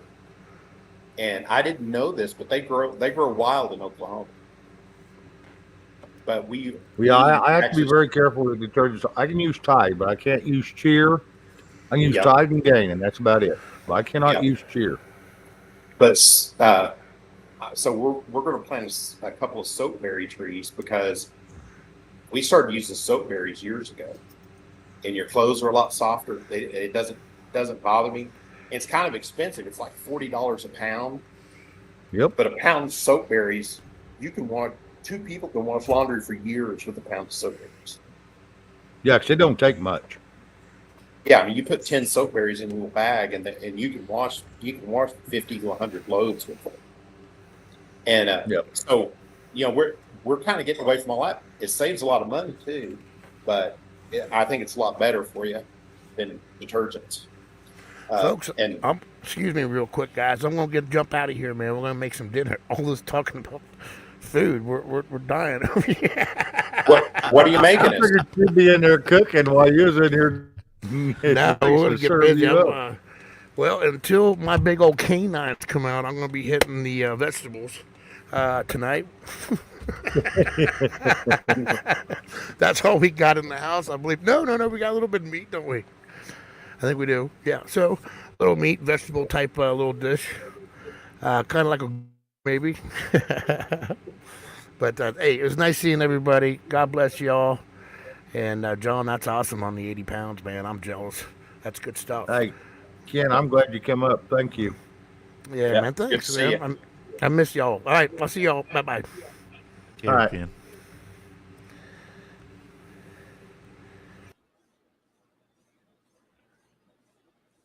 He can be a lot of fun. Yeah. It's good to see him. I hadn't seen him in a long time. Yeah, yeah. Well, he's in my backyard right now, so he was down here visiting earlier, and we was bullshitting. I said, "Well, I go on later, so get on in here and you can hang out with me till whenever or Mr. B shows up. And he should be on here about a half hour later, so."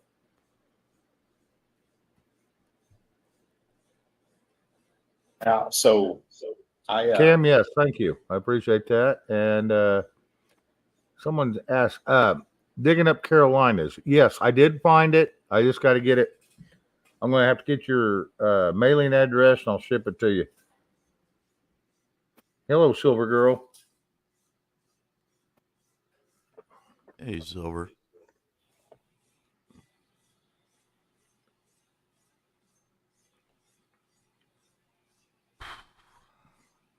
Dragging ass tonight, Shano. Do what? I'm dragging ass tonight. Well, yeah, you probably ate too much. I think it was that 9-hour continuous stream last night. Well, you're the one that made me do it.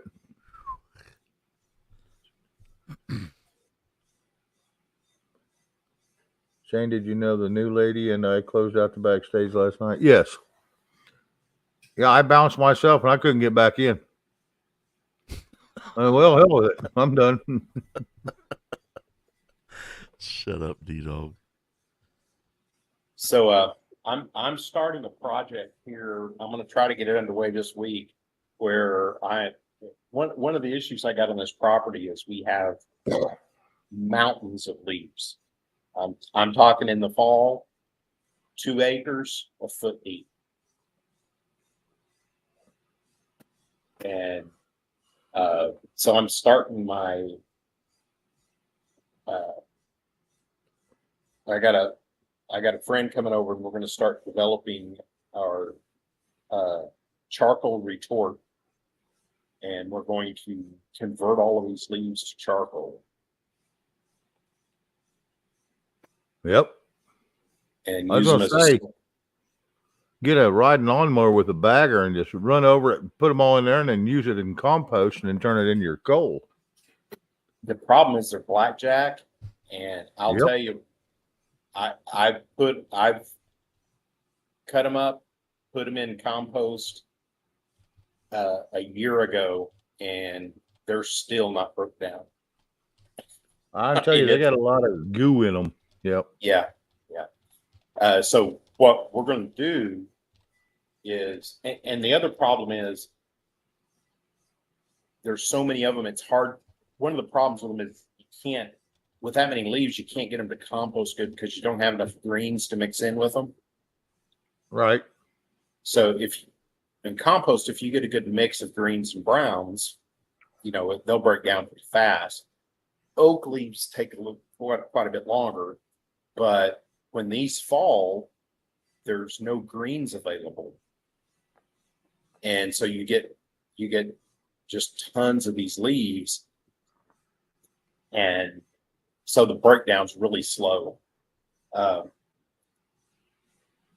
So what we're going to try to do is build what's called a charcoal retort, and it's basically a big furnace. You fill it up and you seal it, and then you heat the outside of the furnace And when the inside starts getting hot, it starts smoking, burning off all the VOCs.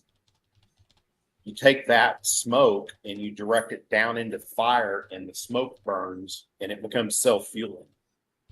Right. You build a small fire, and then the smoke off of the leaves burns and actually makes the heat to build more smoke. But the leaves don't have any way to get oxygen. And so you let that burn, and when it burns out, you just seal off the bottom of the barrel so that no oxygen can get in later, and it converts them to charcoal. So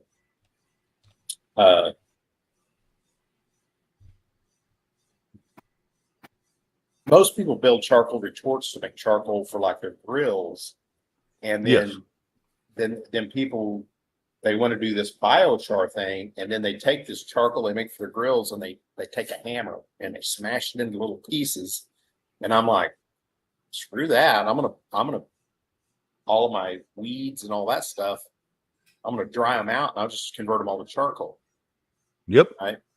Seeds and all, just burn them, and then they do what's called an inoculation.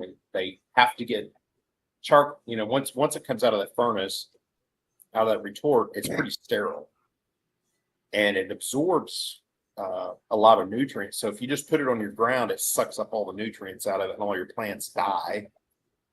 And so but the goal is to get all of the nutrients into the charcoal and then put it down, and it kind of like the bacteria and stuff like that live in the charcoal. It gives it a place to live, and actually starts building soil. It's pretty neat. There's a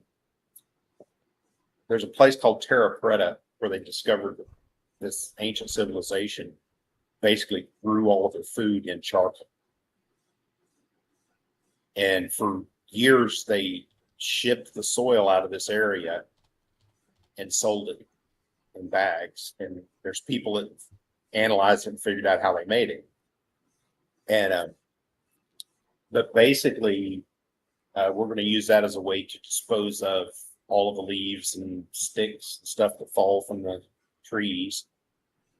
Blackjack trees make a huge, I mean, I never knew that they made such a big mess, but here, just a little, like the little crumbs of bark that come off the tree, they're little bitty tiny, like beady sand, but it floats.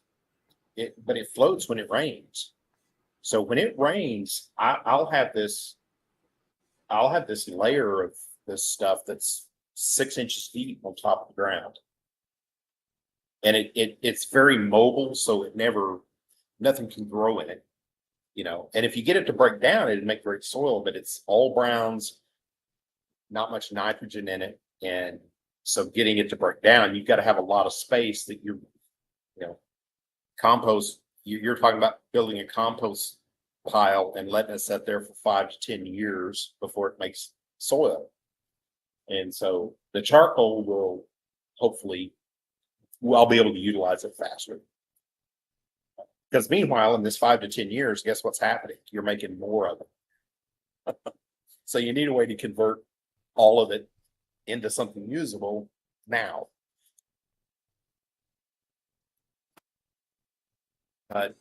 That's my weekend project.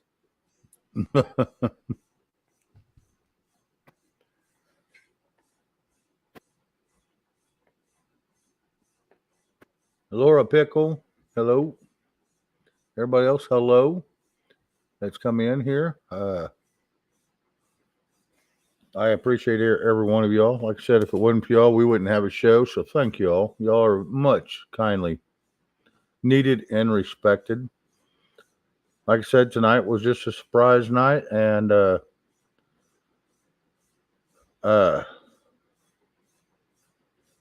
good luck with that, Laura Price. You may have to build one out of steel. You can. There's other things you can do to keep the mice out of it, but just stay away from your toxins due to your wildlife and your, any critters you may have that live in the house, like cats or dogs. Yeah, I'll tell you what I do with. I make compost bins out of just cedar fence pickets. Yep. I'll take a 6-foot picket. I'll cut it in half. I'll take 2 of those, and then I take cedar 1x2s that are 6 inches long, and I just put them in the corners, and I make a box 6 inches deep. And the nice thing about this is I can make 6 of these and stack them up, and I've got a cubic yard of compost. Well, if you're generating a lot of compostable materials, like when you dethatch your lawn, if you got a big lawn, when you first put the thatch in your compost bin, it'll be 2, 3, 4 yards of thatch. But 2 days later, it'll be broken down to a cubic yard. It'll compress down, and with these, I can stack them up 6 feet tall and fill them up. And then as they break down, I can take these 6-inch trays off the top and start another compost pile right next to it and just rotate them out. And you get about 4 of these compost piles going. You've always got a yard of compost ready. You've got 2 being made, and you got 1 that's being built. Yep. And if you put in the work and turn these, you can generate 2 or 3 yards of compost a year. One person. I don't turn them though. I just let them slow roast, and yeah, the mice are always going to be a problem, but there's a few tricks to it, like one of them is to always cover with browns, and it makes it less attractive for the mice, but you're going to have mice. One thing about compost bins that a lot of people make mistakes on is don't ever put any fats in there or any meat. And Right. that'll cut out a lot of vermin. You'll still have mice come around for vegetables, but that'll cut out a lot of stuff. I very seldom have any problems. You can I don't put see mice. light soap around it too. Grate it up. Now, if it rains, you'll have to go do it again, but grate it up and put it around it. Lye soap. The mice do not like lye soap whatsoever. Yeah, they don't like peppermint either. No, they do not. I found lye soap works really well, though. Yeah. But yeah, I make my own compost bins just because it's cheaper and I can build them as I need them. Like right now, I've got 2 yards of compost bins made, and if we get rolling where we need a 3rd one, I can just start building another one, and I don't have to buy all the material at one time. I go buy a couple of fence pickets. I've already got some of the 1x, and I can build a 6-inch deep tray. It'll take us a week or 2 to fill that up. I can go do another one. I can do another one a week from now, or I can do 2 of them today, and over time. I use cedar fence pickets because they last longer. If you go with, and you really don't want to use treated fence pickets just because they kind of help slow the decomposition down, because that's basically what the treatment does, is keeps the wood from decomposing. Well, that kind of leaches into your compost too. So I use cedar. Hang on a second, John. Jeremy, yes, I did, and it is a whites. So like I said, I'm just going to have to get another box for it, 'cause that box wore out. Get another box for it, and get your address and ship it to you. Other than that, yeah, it's found. It's out. We got it out of storage. The back, when I stored it, it had I had a mouse problem over in my shop. So we eradicated them, but they'd already got a hold of that box. So, but no, I've got it. I got both battery packs in that box, so they take like 9 AA's to run it. But it is a whites. Top of the line back when it was out in the 80s. Go ahead, John. Yeah, I don't use worms in my compost. If they show up, they're welcome, but I don't put anything in there yet. When I lived in Kansas City, it wasn't a problem. I mean, they would invade the compost bin from the ground. And I mean, there up there, we had worms that were a foot long. Here, we don't see many worms because the ground is clay and sand. And like I said, I did a soil test when we first got this place, and it came back negative. But I built something called a Johnson Su bioreactor, and what we use that for is the stuff that takes a long time to break down and stuff that's not food grade. So we have two different composting strategies. All of the stuff that goes in our food is all food grade. It's all organic. It's plants and stuff that came from a known source. And then the stuff that goes in our yard is everything that we don't want to eat. So we break down cardboard boxes, paper. That's in our Johnson Su bioreactor. Now that is, it's different. A bioreactor is not really a compost bin. It is more of it's more to break down browns.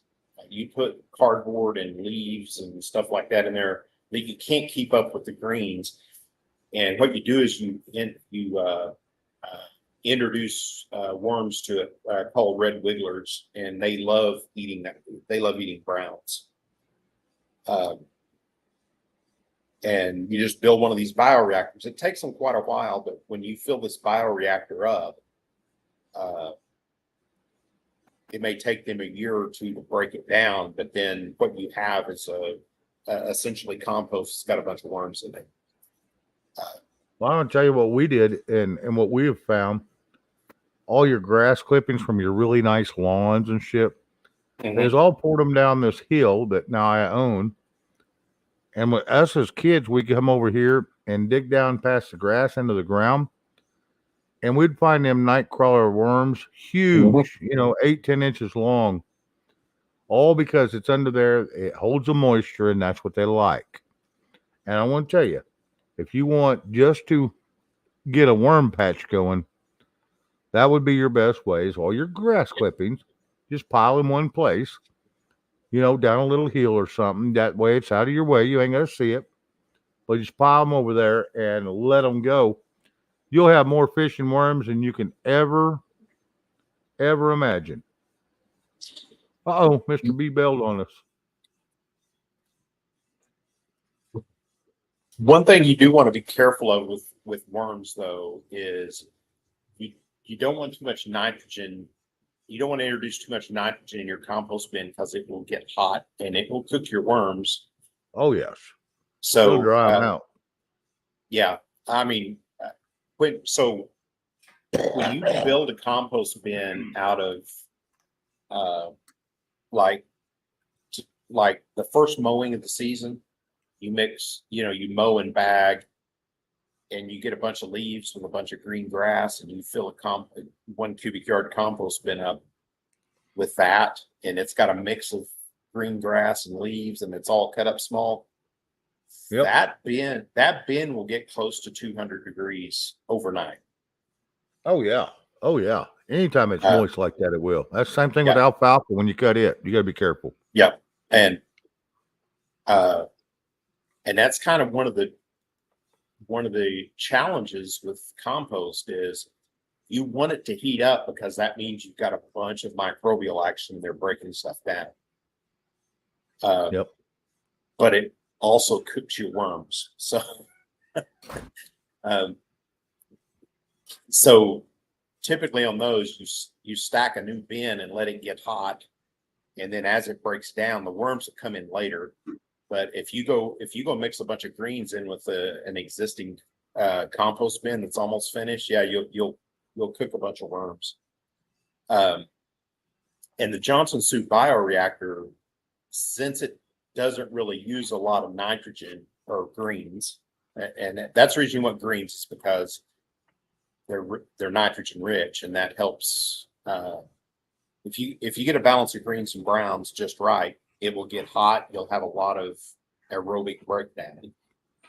Oh yeah. If you get it too hot, then it turns into anaerobic decomposition and it starts smelling like ammonia. Oh yeah. But anyway, that Johnson Soup bioreactor is really, it's not super fast, but that's what it's for, is getting rid of the browns. That's what it excels at. I mean, you can do wood chips in it, leaves, cardboard boxes. And then, if you need some browns, you can go to your bioreactor and pull them out, go in your compost bin.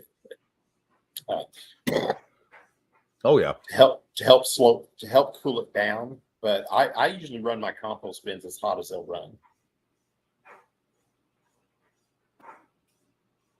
run. Mainly because they will get hot enough that they will kill most weed seeds. And like if you put tomatoes or something in there, vegetable seeds, it'll cook them and they won't sprout. You'll get a few, but not many. But the idea is if you can get it hot enough, you don't have to worry about sterilizing your compost. It'll all of the seeds will die. Now there's some that will survive. Crabgrass will survive up to 220 degrees. So There you go, Devil Dog.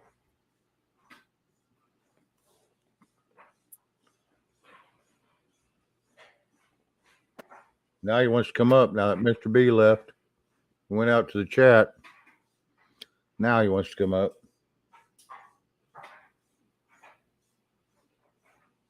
Thank you, Keno. I see you did it too. Got it? Okay. You're good. I ain't worried about it. Anybody else starts coming up, unless it's Mr. B or somebody, yeah, they're not getting up. They'll be shot down, sent back home.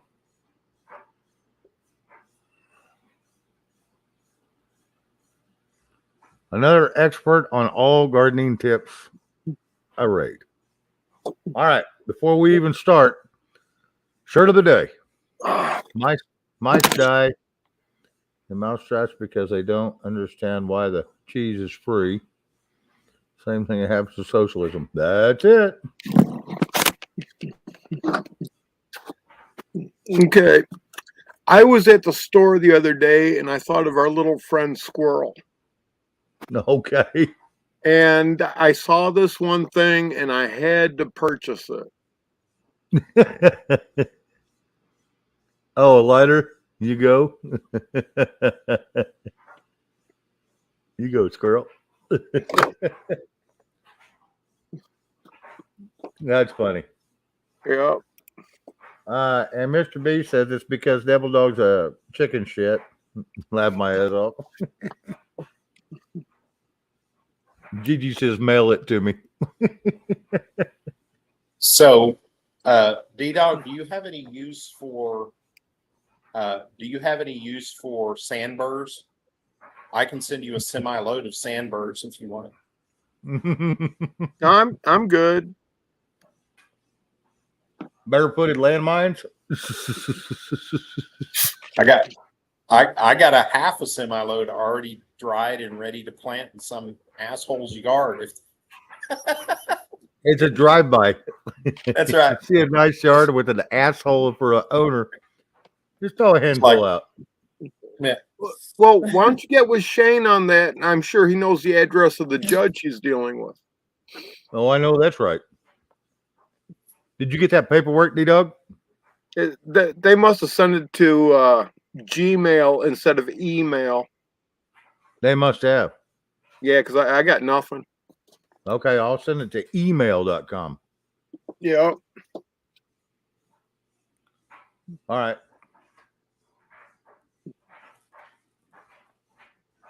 Yeah, this judge that we're jacking with right now over my nephew she's a piece of work. Nah, she ain't that good. Yeah, I know that's right. She damn sure ain't happy when I walk in the room. She gets all pissed off. I understand you have that erection from a lot of women. Yep. Well, Yeah. I just butted heads with Progressive Insurance, and I ain't used them in 20 years. Jackass. well, we don't use them. My wife got rear-ended by a Progressive customer, Oh shit. and it literally took them almost 3 months to send an adjuster out to look at our car. And the guy come out yesterday and has already got a check on the way, but he's like, I don't understand why they didn't send me out. Well, the person who was handling the claim goes, we don't send adjusters out. You have to load our app. And I'm like, well, I'm not loading your app. And then she goes, well, then you got to take it to a body shop. And she scheduled it to go to a body shop in Oklahoma City, which is 100 miles from us. Now the whole back's gone, no lights, trunk lid won't close. And I told her, I said, I'm not driving this car in Oklahoma City with no tail lights. I said, I'll take it to my body shop. Oh no, it has to be one of ours. And I go, no, it doesn't. No, said, don't. Just like my medical insurance can't say I have to go to one of their doctors, you can't say I have to go to one of your body shops. So anyway, finally, I started going to all of the Progressive ads anywhere I found, and basically put her name on the ad saying, do your effing job. And surprisingly, an adjuster showed up yesterday. And they got, and you know what? I got a damn good price for a 20-year-old car with 300,000 miles on it. I was in You shock. got a what? I got a damn good price for the car. Did they total it and you buy it back for little or nothing? Yeah, it's a 04 Camry with 300,000 miles on it, and they paid over 4,000 of it. First thing he did is he tried to blue book it. And I go, oh no, that's not the way this works. Nope. And he goes, well, blue book's what they go by. I said, yeah, that's what you go by when we're not in a used car crisis like we are now. I said, this car right now, with this mileage on it, I dare you to find me one under 5,000. Well, just make them replace the car. So, okay, just replace it then with the identical thing. He was a pretty nice guy. He goes, I see what you're saying. He looked up a couple and he goes, I see what you're saying. So he did comps on the car, and I got paid comps instead of blue book on it. And then I told him I wanted to keep the car. Yeah, And so they used to. We could buy them back here in Oklahoma for 10%, but now they went up. They go by the excise tax now, whatever they think it's worth. My brother went to get tags on his, and they said, "Well, that thing's worth $10,000." Bobby says, "Then write me a check, and it's yours. I won't even tag it." Yeah, because he only gives $750 for the truck. But I'll tell you what, getting to that adjuster, it was crazy. The woman would call me, and of course I would say, well, that's not how I'm going to do it. And then she would try to close the claim saying she couldn't contact me. And I would call back into the company and go, can you send this over to somebody more competent? Somebody who's not a liar? And anyway, so it was just around and around and around like this. And then finally an adjuster calls me, goes, I need to come out and look at your car and all this. Not, I expect to be more bullshit from him. He gets out and he goes, they should have called me the first day you filed this claim. He goes, this is all I do. And I said, she told me that they didn't have field adjusters anymore.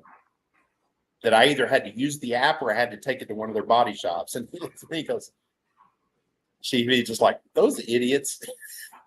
He goes, look at the car. He was in a Progressive adjuster car, that's all we do. But anyway, it was a freaking nightmare. And I just finally unleashed the army on them. And so anyway, when you go look at any Progressive ad on the internet, those are my comments.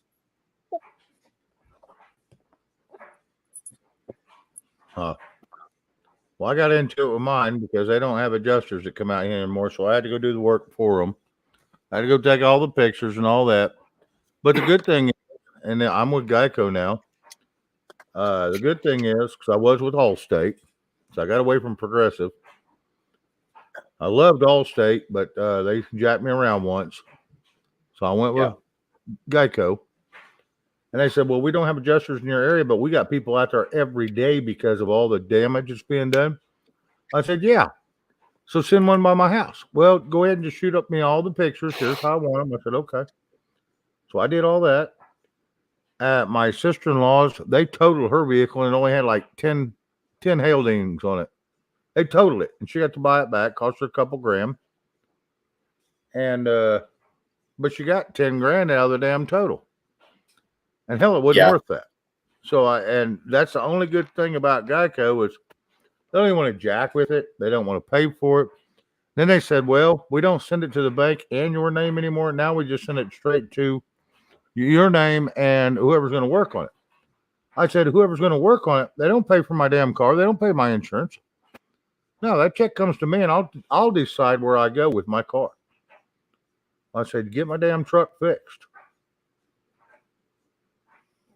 Yeah, they wanted us to send pictures and we sent pictures and then she's like, I haven't got your pictures. And I go, yes, you have. You replied to the email. You know, well, and like Bootlicker says, pictures don't tell if the frame's been or not. When it's that hard to hit in the back, jack up the whole ass in. Well, I mean, we figured the car was totaled. I just, but it was just like they were just uninterested. They're like, they just weren't going to pay. Then they came back and says, well, this person's not insured by us. And I go, yes, they are. And they go, well, this is the same woman that was handling the claim. She goes, well, we think that he may have had insurance with us and just gave you he said, she goes, sometimes people get insurance through us and then they cancel and still display the car. And I go, well, nice try, but it was the app on his phone. So, which means it was current as of the moment he showed it to me, and then she came back and says, well, we're waiting on pictures from him. And then the next thing I know, I get a letter in the mail saying they're getting ready to close the claim because they couldn't contact me. That's not your problem. Yeah. Well, I mean, she just kept going, well, you're not going to get paid unless you do it our way. And I said, lady, you are obligated to pay me. Indeed, dog, yes. I agree with what you just put. I didn't know that, but yes. For unconstitutional policies, patterns, and practices. Like Myers' little thing, you can't open carry in a Myers. Well, guess what? You can. And Walmart's thing where, you have to show your receipt to leave. No, bullshit. You can. That's your property. Yeah, you paid for it. Yep, and that's 2 cases we got going right now against those 2 fucking companies. I gotta step away for a second, guys. I gotta go see I'm gonna go to the head. I'll be right back. When I go through one of those self-checkouts, I scan once. If it doesn't beep, I put it in my bag. If they stop me at the door, I mean, I wasn't properly trained. Like, you didn't even train me. I used to say, I try to scan it once, and if it doesn't scan, it goes on the floor, and I just go to my next item. Well, I figure if I get something in the bag that doesn't scan, that's just, my bonus for working overtime for a company I'm not employed at.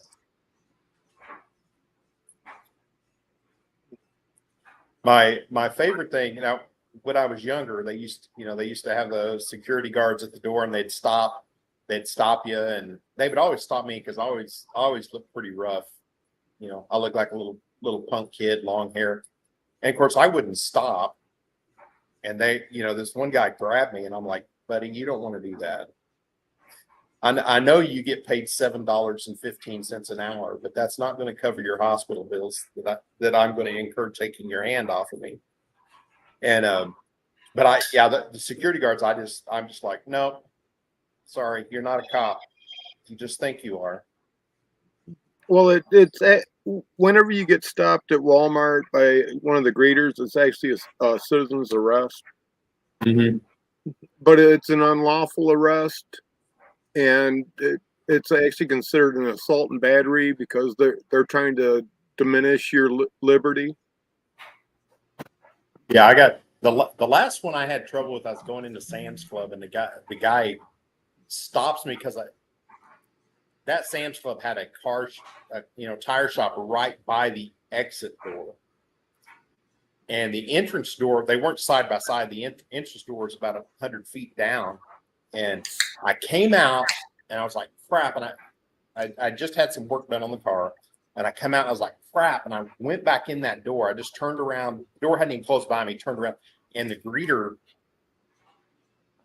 grabbed me.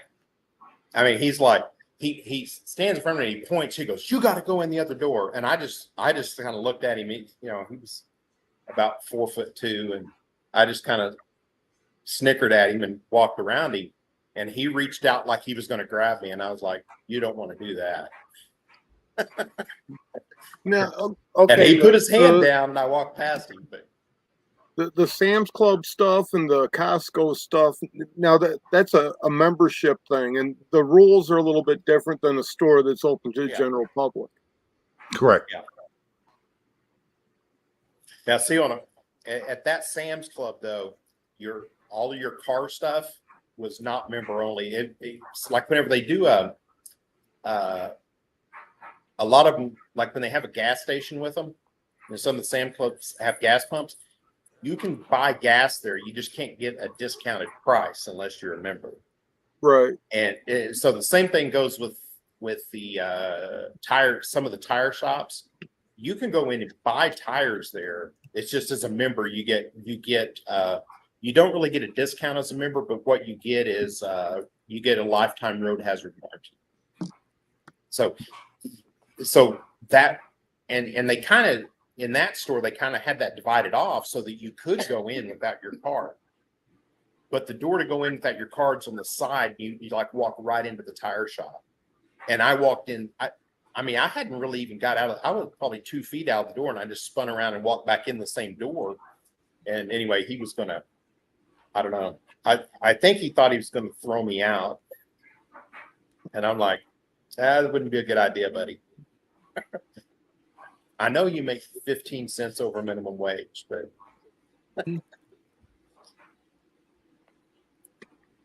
anyway, he decided that was not a good idea. So, and then I've had when I was about 16, 17, I had a security guard chase me out into a parking lot like he was going to tackle me because he thought I stole something. I'm like, I turned around and stopped, and I'm like, go ahead, buddy. I was a little rowdier when I was younger, but Weren't we all? well, I was Well, growing up where I know you growed up, yeah, I know what kind of person you was because I've grown up around them people down there too. yeah. And it's like on the other night I was on a Harloha's chat, and one of the guys was on there talking about how they defuse situations using their brain, and when I was younger, I wasn't that way. Somebody come up to me and said, I'm getting ready to kick your ass. Well, he wouldn't get that sentence out of his mouth because I'd have him throat punched. I'm like, okay, thanks for the warning, dumbass. One of my favorite things to do is somebody sitting there talking, talking a bunch of shit is, just do the short bend knuckle and do like a hatchet chop right into their diaphragm. and they can't talk shit when they can't breathe. But like I said, I've calmed down a lot.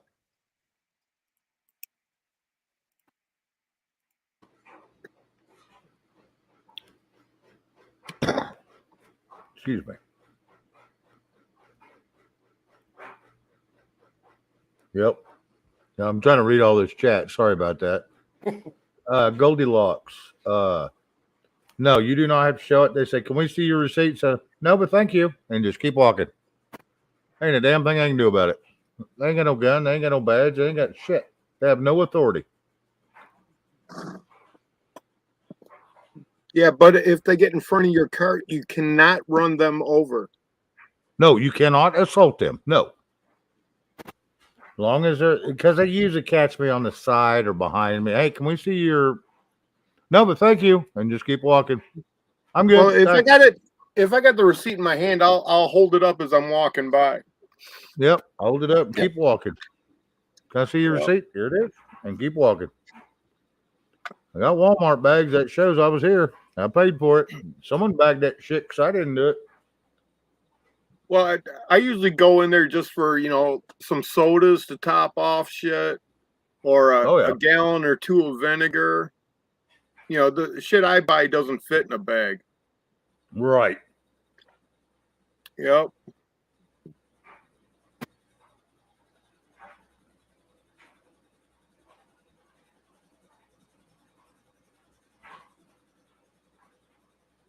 A bootlegger. I am detained or I am free to go. Rinse and repeat. That's it. I will say, of all of the stores I've ever been in, Aldi's has the best scanning devices. Whose? Aldi's. So I've never been into an Oldies ever. Well, let me rephrase that. I did down in Lubbock, Texas. Aldi's is like this. I might have been down in Duncan, maybe. I can't remember. When they scan, they shoot stuff across that scanner like 3 items a second, and it never misses. I don't know what they've done.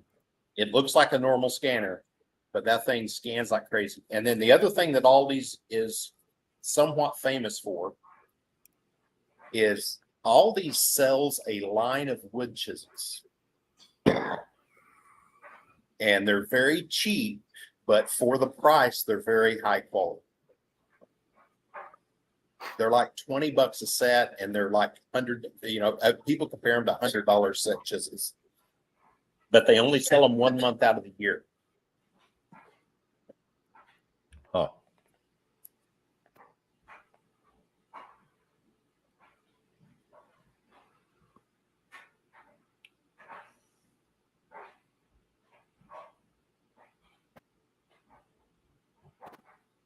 Sorry, I'm listening to noise upstairs. I got a lot of noise going on up there. I don't know what the hell's going on.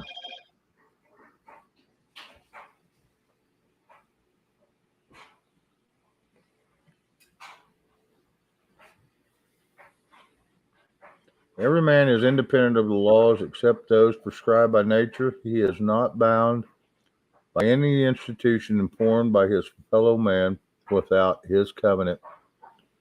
Cruden versus Neal 12, NC 338, 1796, 2 SC 70. Huh. Hello, Larry P. Good to see you, bud. Been a while.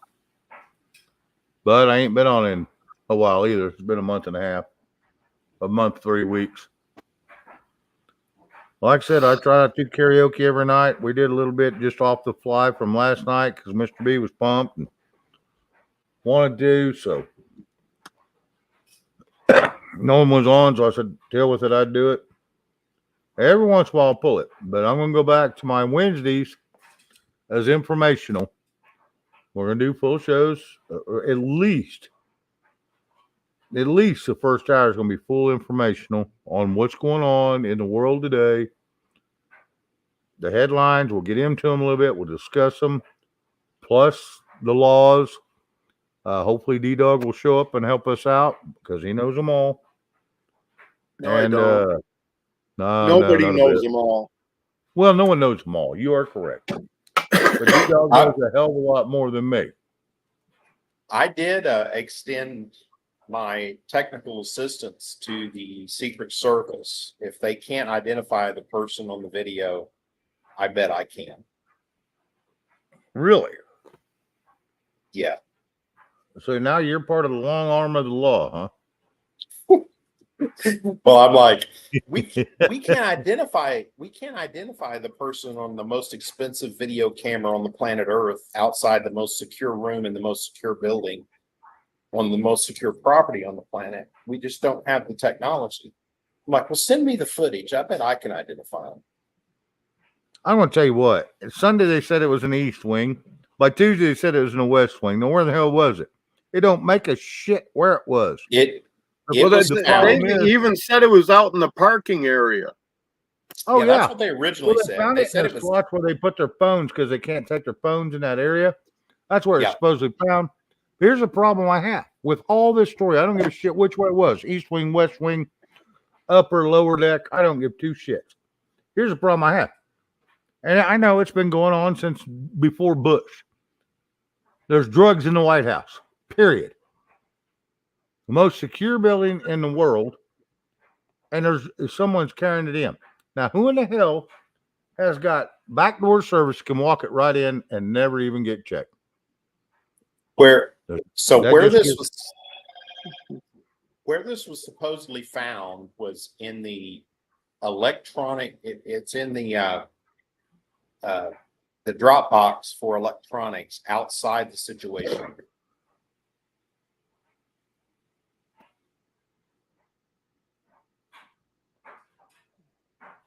I don't know. Like I said, and they said, well, there's no cameras in that room. Bullshit. There's even cameras in the damn bathrooms. They just can't face down on the toilets or the latrine. You know, they have to face their backs.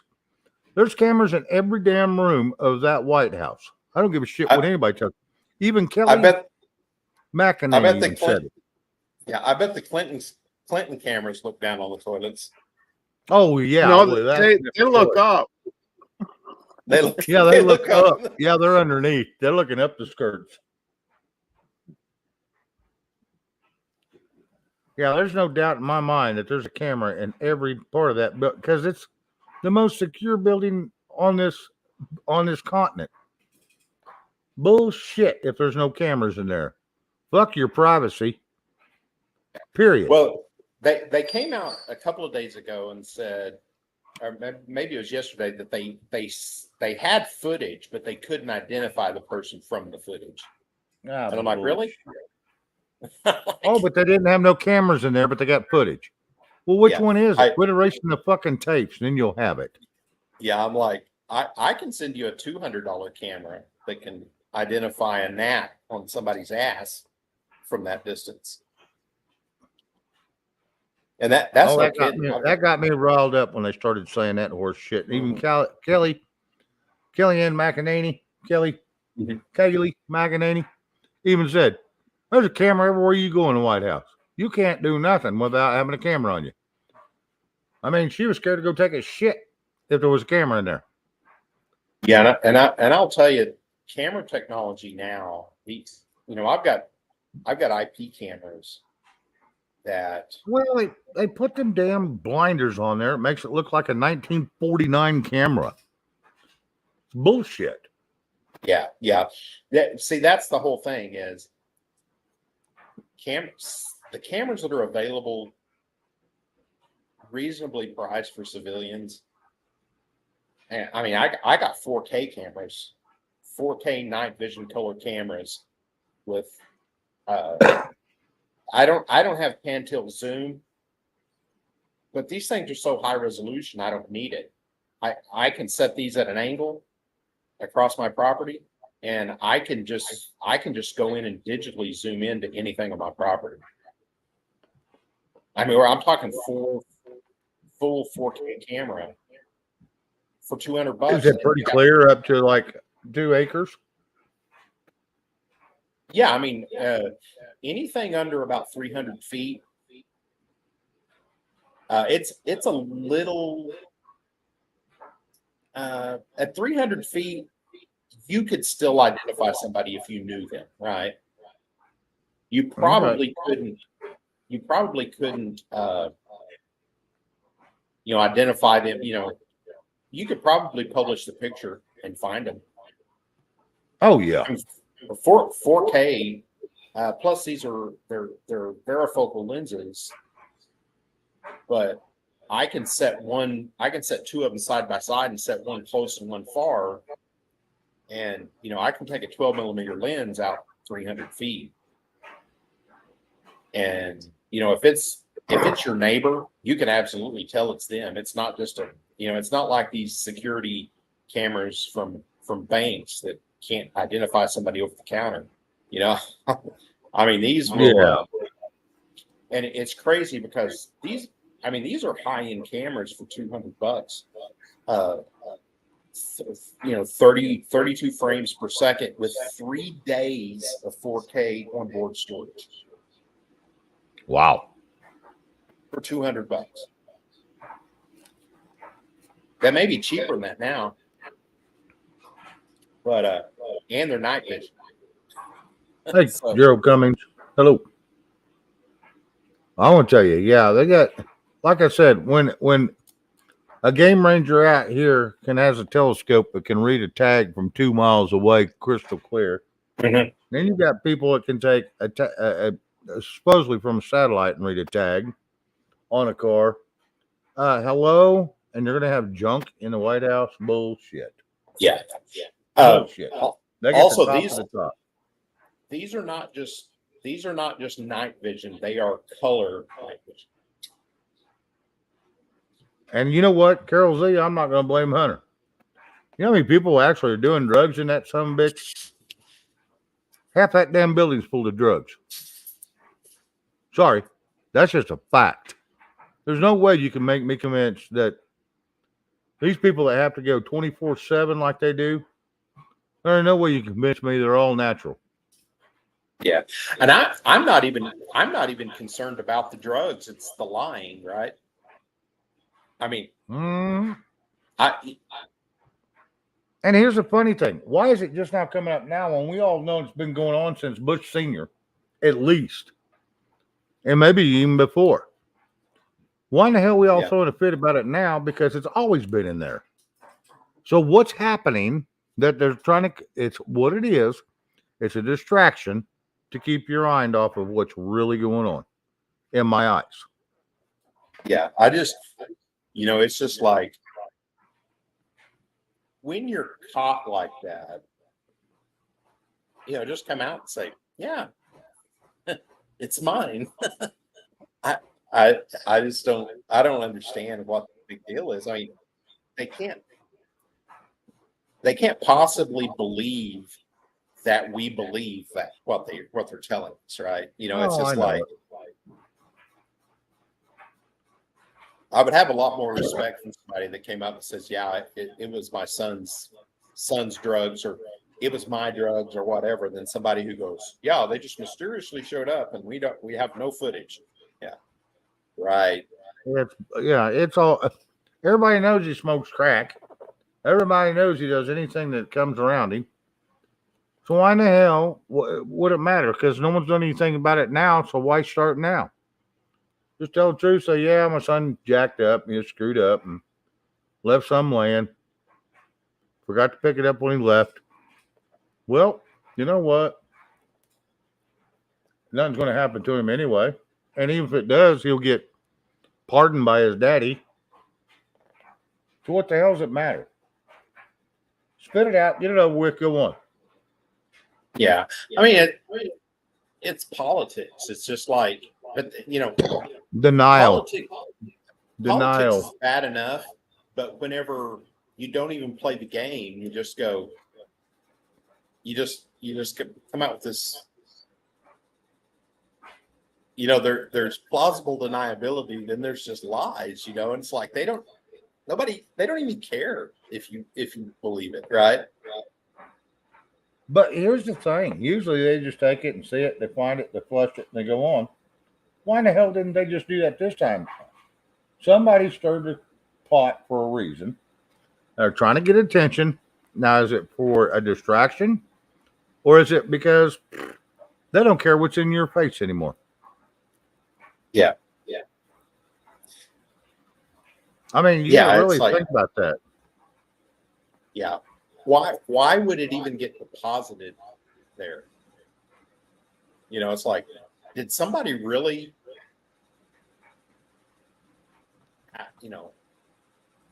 did they do that on purpose or did somebody do it on accident? Either way, it's still like, you're in the White House, the most secure building on the planet with all these drugs, and you're not more careful than that?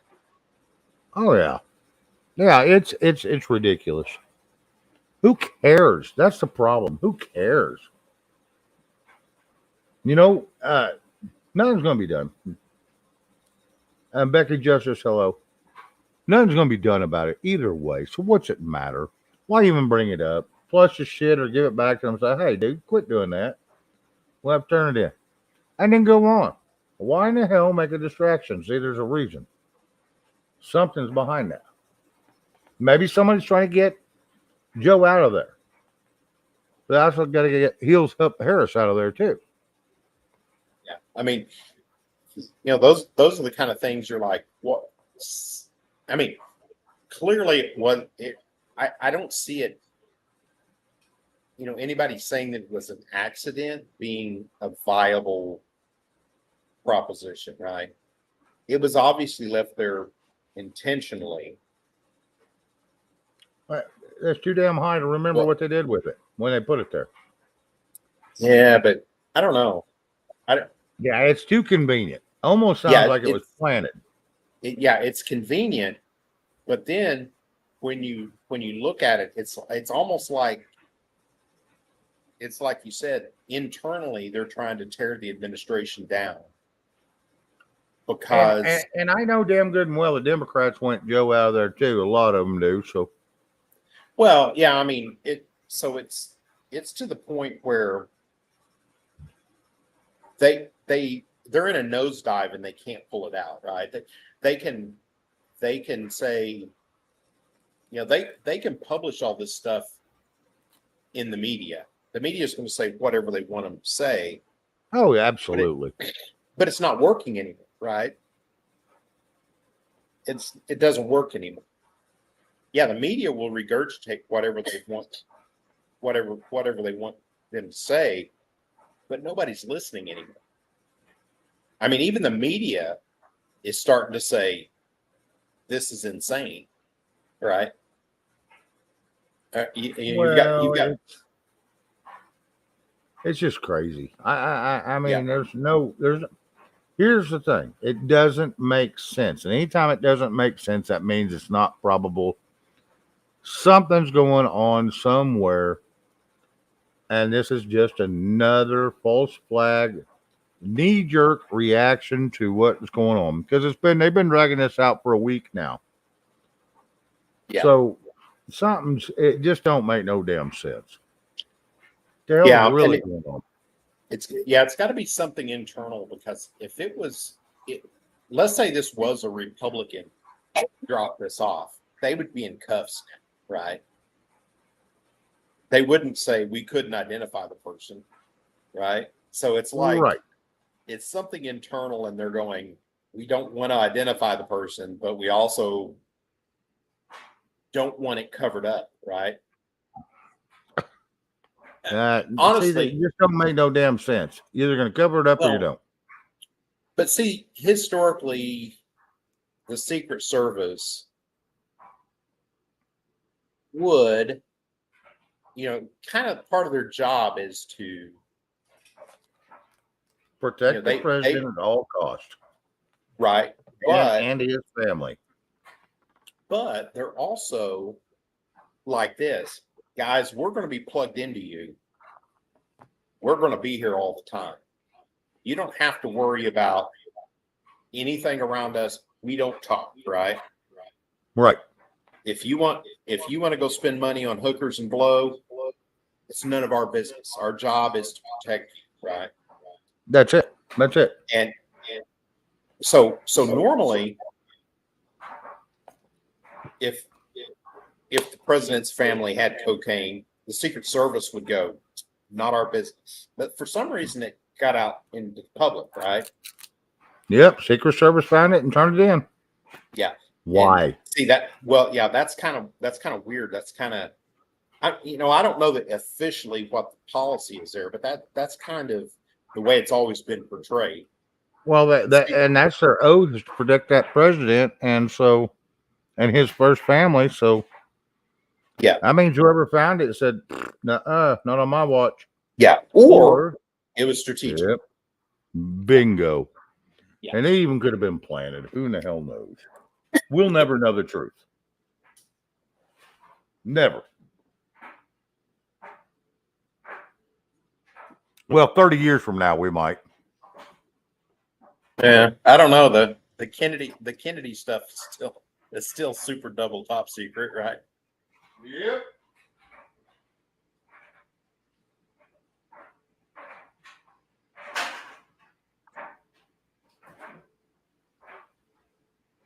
That's another thing. That was one of the first situation like that I've ever been involved in with kid. The Kennedy assassination. But I'll tell you what, I've been there, and I don't believe a guy made that shot with a Montgomery Ward rifle.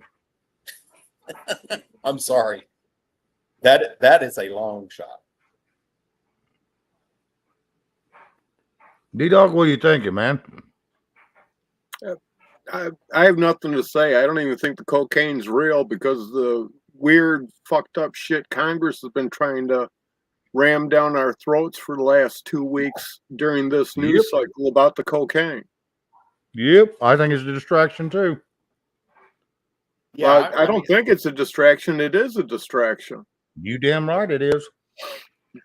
You are correct. There's just so many things that I just kind of go, that's really weird. If somebody else had found it, it would be, it's just really strange the way it's all framed, right? Nothing makes sense on it. That's why I said no. It's all a hoax. Yep. It's all the talking about this stupid little bullshit that doesn't mean nothing about nothing. Later in life, you're going to want that breath back.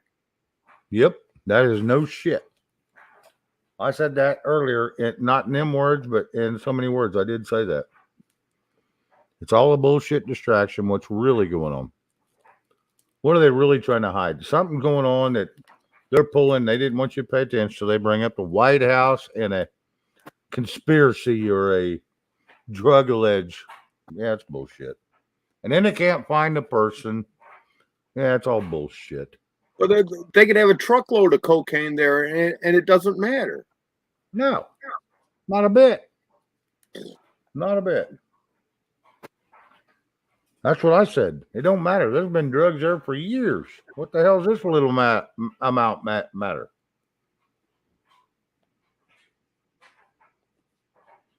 Yeah, it's just that weird. It's almost like, hey, it's being exposed for political reasons, but then the people who exposed it are not the people who would expose it for political reasons, right? It's crazy. It's like everybody. It's like everybody's on crack. Are they?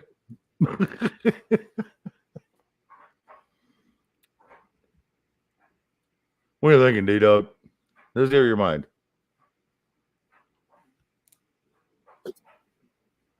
You speak. I have nothing on this because it has nothing to do with nothing. No, I know it. It doesn't matter who turned it in or even allegedly said that it was there. Okay, what kind of effect is that going to have on everybody? None. Pretty much. What Congress does will affect the people who don't understand that they're not supposed to comply. That's it.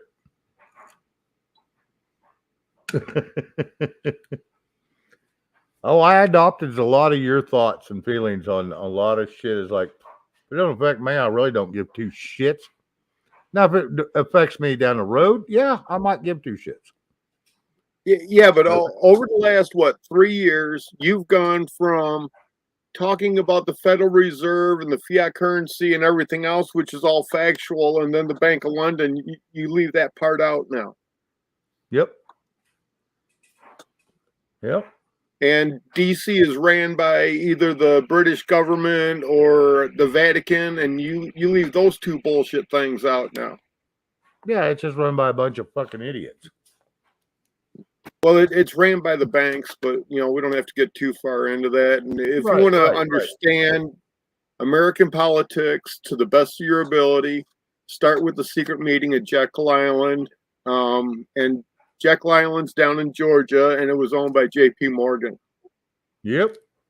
And that's where the Federal Reserve idea came about, and it was originally sent to Congress from the Republicans, and then almost the same proposal a few years later was proposed by the Democrats, and was just changed a little bit. But the same actors that were in place to run the Federal Reserve, which is not the government, it's the banks, right, are the same ones for either two of the proposals. Yep. Same damn people. Either side you was on. Yep. And I'm glad you brought that up, because that is that's a subject I do enjoy. And that's why I backed up after I started talking to you a while and started listening to you and went and did some more research. I'm like, damn, I was dumb. No, nobody is dumb on this. Everyone is misinformed. Yeah, well, I was definitely down a rabbit hole misinformed. Yeah, like that crazy idiot thinks he's Postmaster General Gould or whatever. Oh, Gould. Right. Too many people were listening to that idiot. Yeah. When he first came out, he's pretty cool. But then he started going down some paths that he was ruler of the galaxy. And I'm thinking, what the hell is up with this guy? From day one, it was all bullshit. Jay Gould, something like that. Right. Richard J. Some shit. Yeah. Nah, he was fucked up. And he had a lot of soldiers following him. Did you know that? That really believed his bullshit. Yeah. So I couldn't believe how many people had signed on to that damn petition and shit he was doing. That's fine. Yeah, he took the fourth, whatever they call that, the flag. Yeah, the Title IV flag. Yep, Title IV flag, and he was the only one that owned it. Yeah, he was the postmaster of the world or the universe. Richard J. Gould. Yeah, that was his name. Yeah. And what other idiot are people following? David Straight. Mm-hmm. Yeah. Keep following those idiots, and you guys are going to have nothing. Oh my God! Yeah, you'll be more upside down than when you started. Yep, and all I know is everyone can go follow those two idiots. I'll be fine when shit goes sideways. I'm going to Panama. Fuck everybody. I'm going with you. Stop by Oklahoma on your way through. Yep. Stop by Oklahoma on your way through. I will go. Have beer, we'll travel. Hope you don't mind me sitting in the pasture side drinking a beer. I don't care, but I just want to make sure I have a civilian armored vehicle for when I drive through Mexico. Oh, I know that shit's right. Yep. I know where to get one. It's right here local. It ain't the fastest son of a bitch in the world, but it ain't one of those 60-mile-an-hour ones, but it'll do it. I used to work for a lab that did penetration testing on armored vehicles. That was a fun job. Yeah, well, I have two criterias One is it has to be able to travel 600 miles on one fill up, and the other one is has to be able to at least hit a top speed of 80 miles an hour. Oh shit.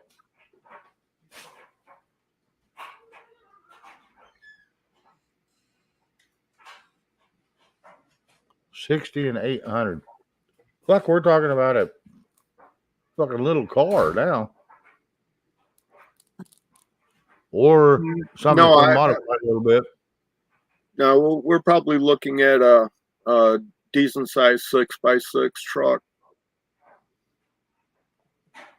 It'll get 6. Well, yeah, but that tank's fucking huge on that deal. Well, it'll probably be 2 or 3 tank. Yeah, oh yeah.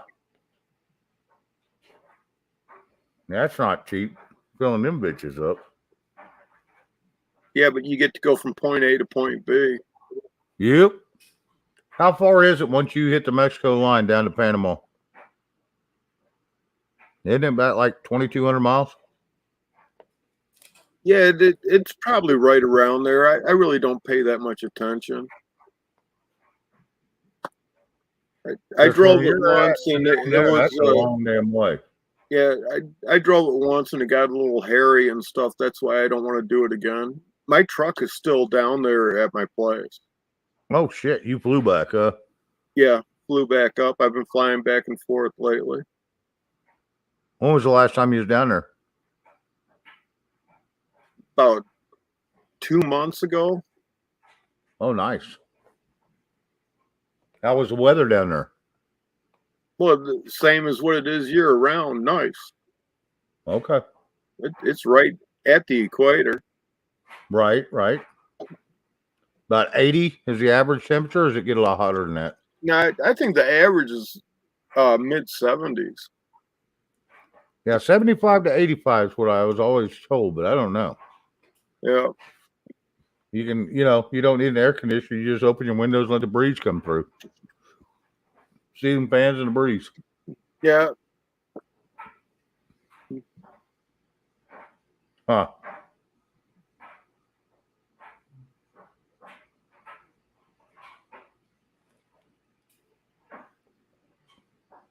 Yeah, Keno. D-Dog's usually not too wrong on a lot of shit. He's got his facts, or he don't say nothing. He'll tell you flat out. Don't know. Don't friggin' know. Don't care. Yeah. Usually when he says don't know, don't care. So if he ain't looking it up, he don't give a shit. Yeah, and the bankers didn't secretly take control. Congress put them in charge. Mm-hmm.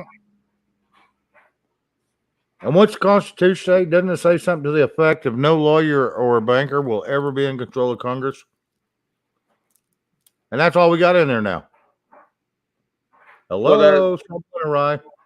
Yeah, but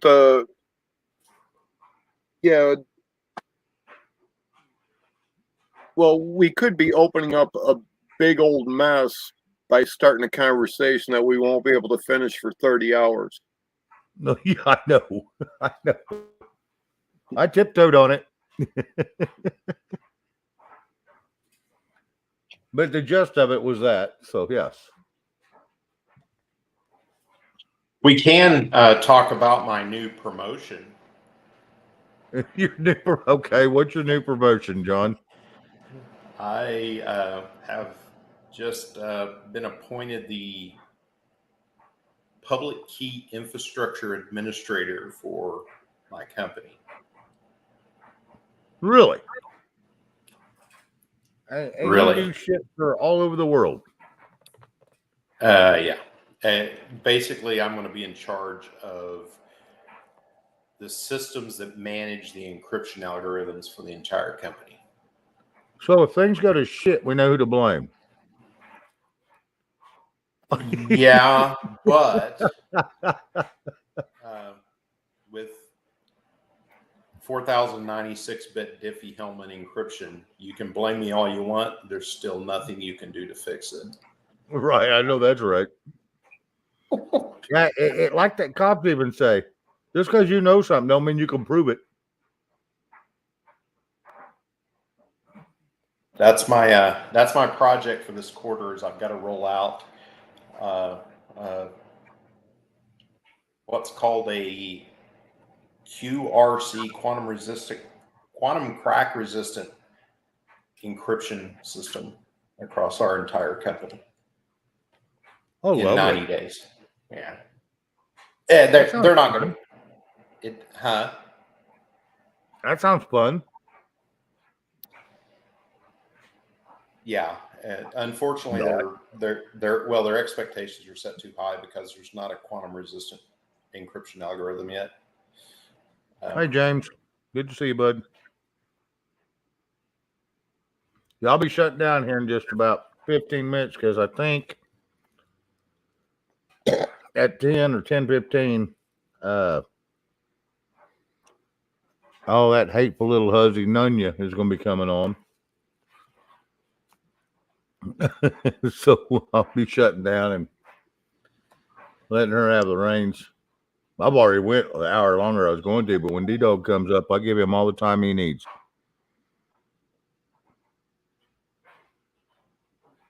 Well, we could always talk about the new shirt that I'm having custom made that I just Let's ordered. do that. What's the new one? What's the new one? It says I self-identify as a whistle and my pronouns are blow me. I remember you telling me that, and I was just giggling my ass off. It's like, hell yeah. I seen that in chat somewhere, and I kept going, man, that'd make a badass shirt. So I ordered 10 prototypes, and I'm going to see how they do. If I can walk through Walmart and sell them all in like 5 minutes, then I'll actually open up a web page for it. And what kind of money are you selling them for? I don't know, probably just $1 more than what they cost me. All right. You got a Cash App? I'll pay that and the shipping. Well, let's see how it does. Okay.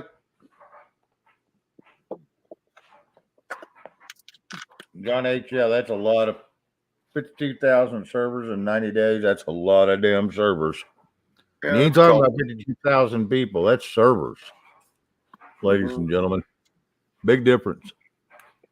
Yeah, we have 17,500 administrators. Son of a bitch. Yeah, that's too many people. I don't like people that much. Yeah. Well, fortunately, I haven't actually physically seen a coworker in 3 years. So. Yeah, I was going to say, hell, you're all home based. Yeah. Except seminars. That's about it. Yeah, when I work, let's see, when I work, I really work for this real asshole, and I can't stand him and stuff. And every time I call him, his phone's busy. Oh, just a minute, I'm self-employed. Yeah. Never mind. Yeah, I knew that was coming. I was self-employed, but I had to fire myself because I had a shitty attitude and kept getting caught drinking on the job. Yeah, I just couldn't talk to myself anymore. I was just pissed off. So I fired his dumb ass. Yeah, I'm the same way. I've been self-employed since I was 19 years old. Yeah, I'm going to teach me a lesson. I'm going to no call, no show. Yeah. So, you're gonna quiet quit. Yeah, I showed me. Yeah, I've got this. I got a new director, a whole new system of directors over me, and they come to me and they go, "Why hasn't this been done?" And I'm going, "Well, I'm directly responsible for 350 domain controllers, and I've got 2 people in my department. So just how much shit do you want me to do?" And they're like, "Well, why? How did this get in this mess? You guys bought 150 companies in 10 years, and you only had 3 people in the department." So hello. You tell me how that happened. you inherited millions of tons of garbage and you didn't have any place to put it. You had no one to sort it, and you didn't even have a place to burn it. So guess what? It's all stacked up in your parking lot. So now they're like, they're looking at resources. We went through, and they were looking at scaling down servers. I mean, we at one time before I started, they had 75,000 servers. We're down to 52,000 now because one of the first things I did is I went through and said, how many of your servers are virtualized? We have these people that were like, oh no, we need a domain controller in this office. And, and at first people go, yeah, you need a domain controller in the office because if you lose your internet connection, you can't log in unless you have a domain controller sitting there. Well, I started looking and I go, well, so let's look at it this way. You lose your internet connection, you can now log in. Yes. What can you do now that you're logged in? What do you mean? Well, can you process data? No, all of that stuff's over in this data center. Well, can you print checks? No, that database is over in this data center. So what you're saying is we have domain controllers setting in your office so you can log in and not do anything. Well, it's so they get paid because they can at least time in and time out. Well, they're all salary. I mean, they get paid anyway. It's just we literally cut our domain controller footprint in half because we had 400 offices that had one or more domain controllers setting in it, but they were not survivable branches. So we took those out and they said, well, it's faster for us to log in. And I'm going, you know what? These servers cost $2,000 a month. We were literally spending $1 million a month so you can log in 3 seconds faster. And what we did is we actually just. How much? $1 million a month? Well, yeah. I mean, you got licensing on these. You got to pay to run. People don't realize this, but when you get in a large company like this, it's very expensive to run servers in a data center. I mean, can you imagine the amount of electricity we burn with 52,000 servers? That just blows my mind. Yeah, that's more money than I thought it was a month. And these servers are, I mean, they're built for speed. I mean, they're not anything that a home user can get their hands on. I mean, we have these servers virtualized on hosts. We have hosts that have 1,024 processors in them. Our memory cards are measured in terabytes of RAM. How many? Terabytes. These hosts look like There's big 1 terabyte. What, 1 million pages? One, you got kilobytes, megabytes, gigabytes, then terabytes. Yeah, and I was thinking terabytes was 1 million pages of loose leaf paper per terabyte. Yeah, it's something like that. So yeah, you're talking hundreds and hundreds of terabytes.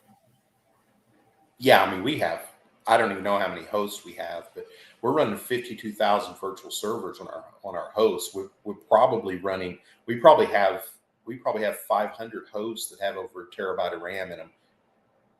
That's just friggin' crazy. Our data arrays. I mean, we have data arrays that nobody else has and we know this because we actually went to the manufacturer of these big badass data arrays and told them we wanted something 4 times bigger than their largest system. And they actually custom built us a data storage array. We have We have data That's arrays just that are wild. we have data arrays that are 128 petabytes.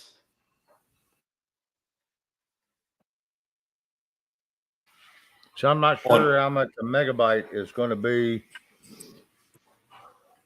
right offhand. Well, a kilobyte's 1,024 bytes. A megabyte's 1,024 kilobytes. So you're talking about 1,000,000 bytes. You Wow. got meg, gig. You got kbytes, megabytes, gigabytes is 1,000,000,000. Then you have terabytes, which is 1,000 billion, and then you have petabytes. It's a lot of data. It's like this when we go to move data in our system. Like if we have a data array that's down and we have to back it up, it's not even possible to back it up on. I mean, backing it up on tape would take 200,000 years if we had fast tape drives. It's not even possible. We literally have one data array and we back it up to the other data array, and that takes weeks.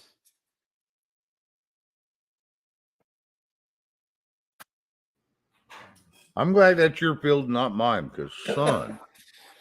It was kind of funny when I first started because they kept having these backup problems, and one of my things is statistics, and I finally went and showed them. I'm like, guys, you're always going to have backup problems because they were literally backing these machines up every night, trying to back them up every night. Well, the truth is you can't back them up every night. Running it full tilt, it takes 72 hours to back up one instance of your network. And that's running on one of these high-speed data arrays. I mean, and these are phenomenally fast. I mean, they've got thousands and thousands of solid-state drives running in parallel. Okay. Wow.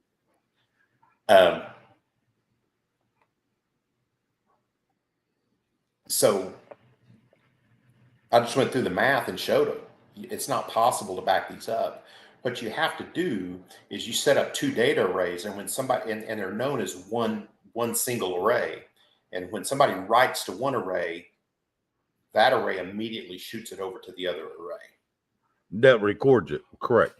Right. So you've got two copies of your data at all times. If one of the arrays goes down, you take it offline, you bring up another array, and start it synchronizing. And you just rotate these out. You repair your first array, and then when it's all repaired, you have it setting waiting for another array to fail. Otherwise, you can never back this data up. I mean, like I said, we store data for very large companies. A lot of things that are on the cloud is actually stored on our data arrays. Like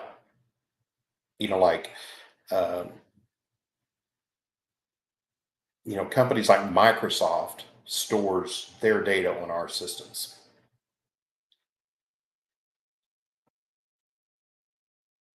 Certain data there's certain data that they don't want to be responsible for, right? Oh, absolutely. That's most people. And that's our job. We're responsible for the data they don't want to be responsible for. That must be a little nefarious.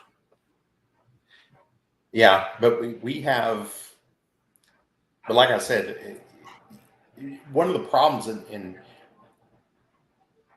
this line of work is, and especially at the magnitude I'm working at now, it's not the technical side. It's to tell the bean counters that you're not going to back this data up on tape. And they go, that's the standard. And I go, not with 128 petabytes of data. Wow. And then you go show them, here's how fast your tape drive writes. Divide that by 128 petabytes divided by this, and you're 200,000 years to back it up. Not possible. Yeah. So, but it's a high volume business that makes a lot of money. And so literally it was just proving that couldn't happen. And then they're like, okay, well, we need to stand up more data arrays. And now all of our data it's striped, it's mirrored on itself, and then it's mirrored onto a neighboring array, because if we lose data, even if we had a backup copy of it, there's no way to restore it. I mean, You wouldn't have we'll all anything fast enough to restore it. right. I mean, how do you back up 128 petabytes of data? Well, you're not going to back it up every night. What we do is actually kind of cool. The data's sitting there like it is right now. Okay. At some point in time, we flip a switch and we go, this data, we want to keep this data exactly like it is. Correct. All That's all you can do. changes at that point goes into what's called a differential array. All right. In other words, you don't make a shit. That can be lost. Well, no, the differential array are the changes that have been made since you flipped the switch. Okay. So when you read a Word document off of this data array, it loads the original, the one we said never changes. And then it overlays the differential over the top of it. The user never sees it. But so if we flip this switch once an hour, we can restore that file to any way it looked an hour at a time, but we don't maintain a complete copy of that file every hour. Okay. The differential is just the changes that happened since we flipped the switch last. And that's the way, it's just not possible to back that data up. So what we do is we make recordings of changes that happened to it. And when somebody needs that rolled back to last Wednesday, we can actually say, we want to reconstruct this file like it looked last Wednesday and give them a new copy of the file that looked like it did last Wednesday, but it hasn't impacted the data anywhere in the array. Well, John, I'm going to cut you off for a second. I want to answer a question, and then I want to get to D-Dog because I'm fixing to shut her down. I'm going to try to answer this question. Carol Z, is an HP laptop better than an Apple laptop? Depends on what kind of money you spend, hon. I'm going to say an Apple laptop's pretty good. HP kind of sucks. Now I'm going to get Mr. D-Dog's intake because he likes to throw computers against the wall for fun. So he probably knows the best of the best, and so does John. I want D-Dog's intake on this. What do you think, D-Dog? I like HP better than Apple, because I don't know that HP's always had a badass customer service. Yes, I'll give them that. One of the things about Apple, though, is their laptops are pretty reliable, but Apple has always almost put server class hardware in their laptops. Like they were putting in dual processors in laptops before anybody even dreamed of it in desktop computers. But the question is, do you really need dual processors in a laptop? Right? I mean, if you're that much of a power user, you're probably not going to want to set that computer on your lap. It's going to get hot. Yep. But the upside is Apple hardware is pretty high performance. The downside is it's Apple. Yep. Not friendly user. That's why I don't have an Apple phone. They're not user friendly at all. Yeah. Well, there was a lot of the Apple stuff mines your data too. Yeah. Yes.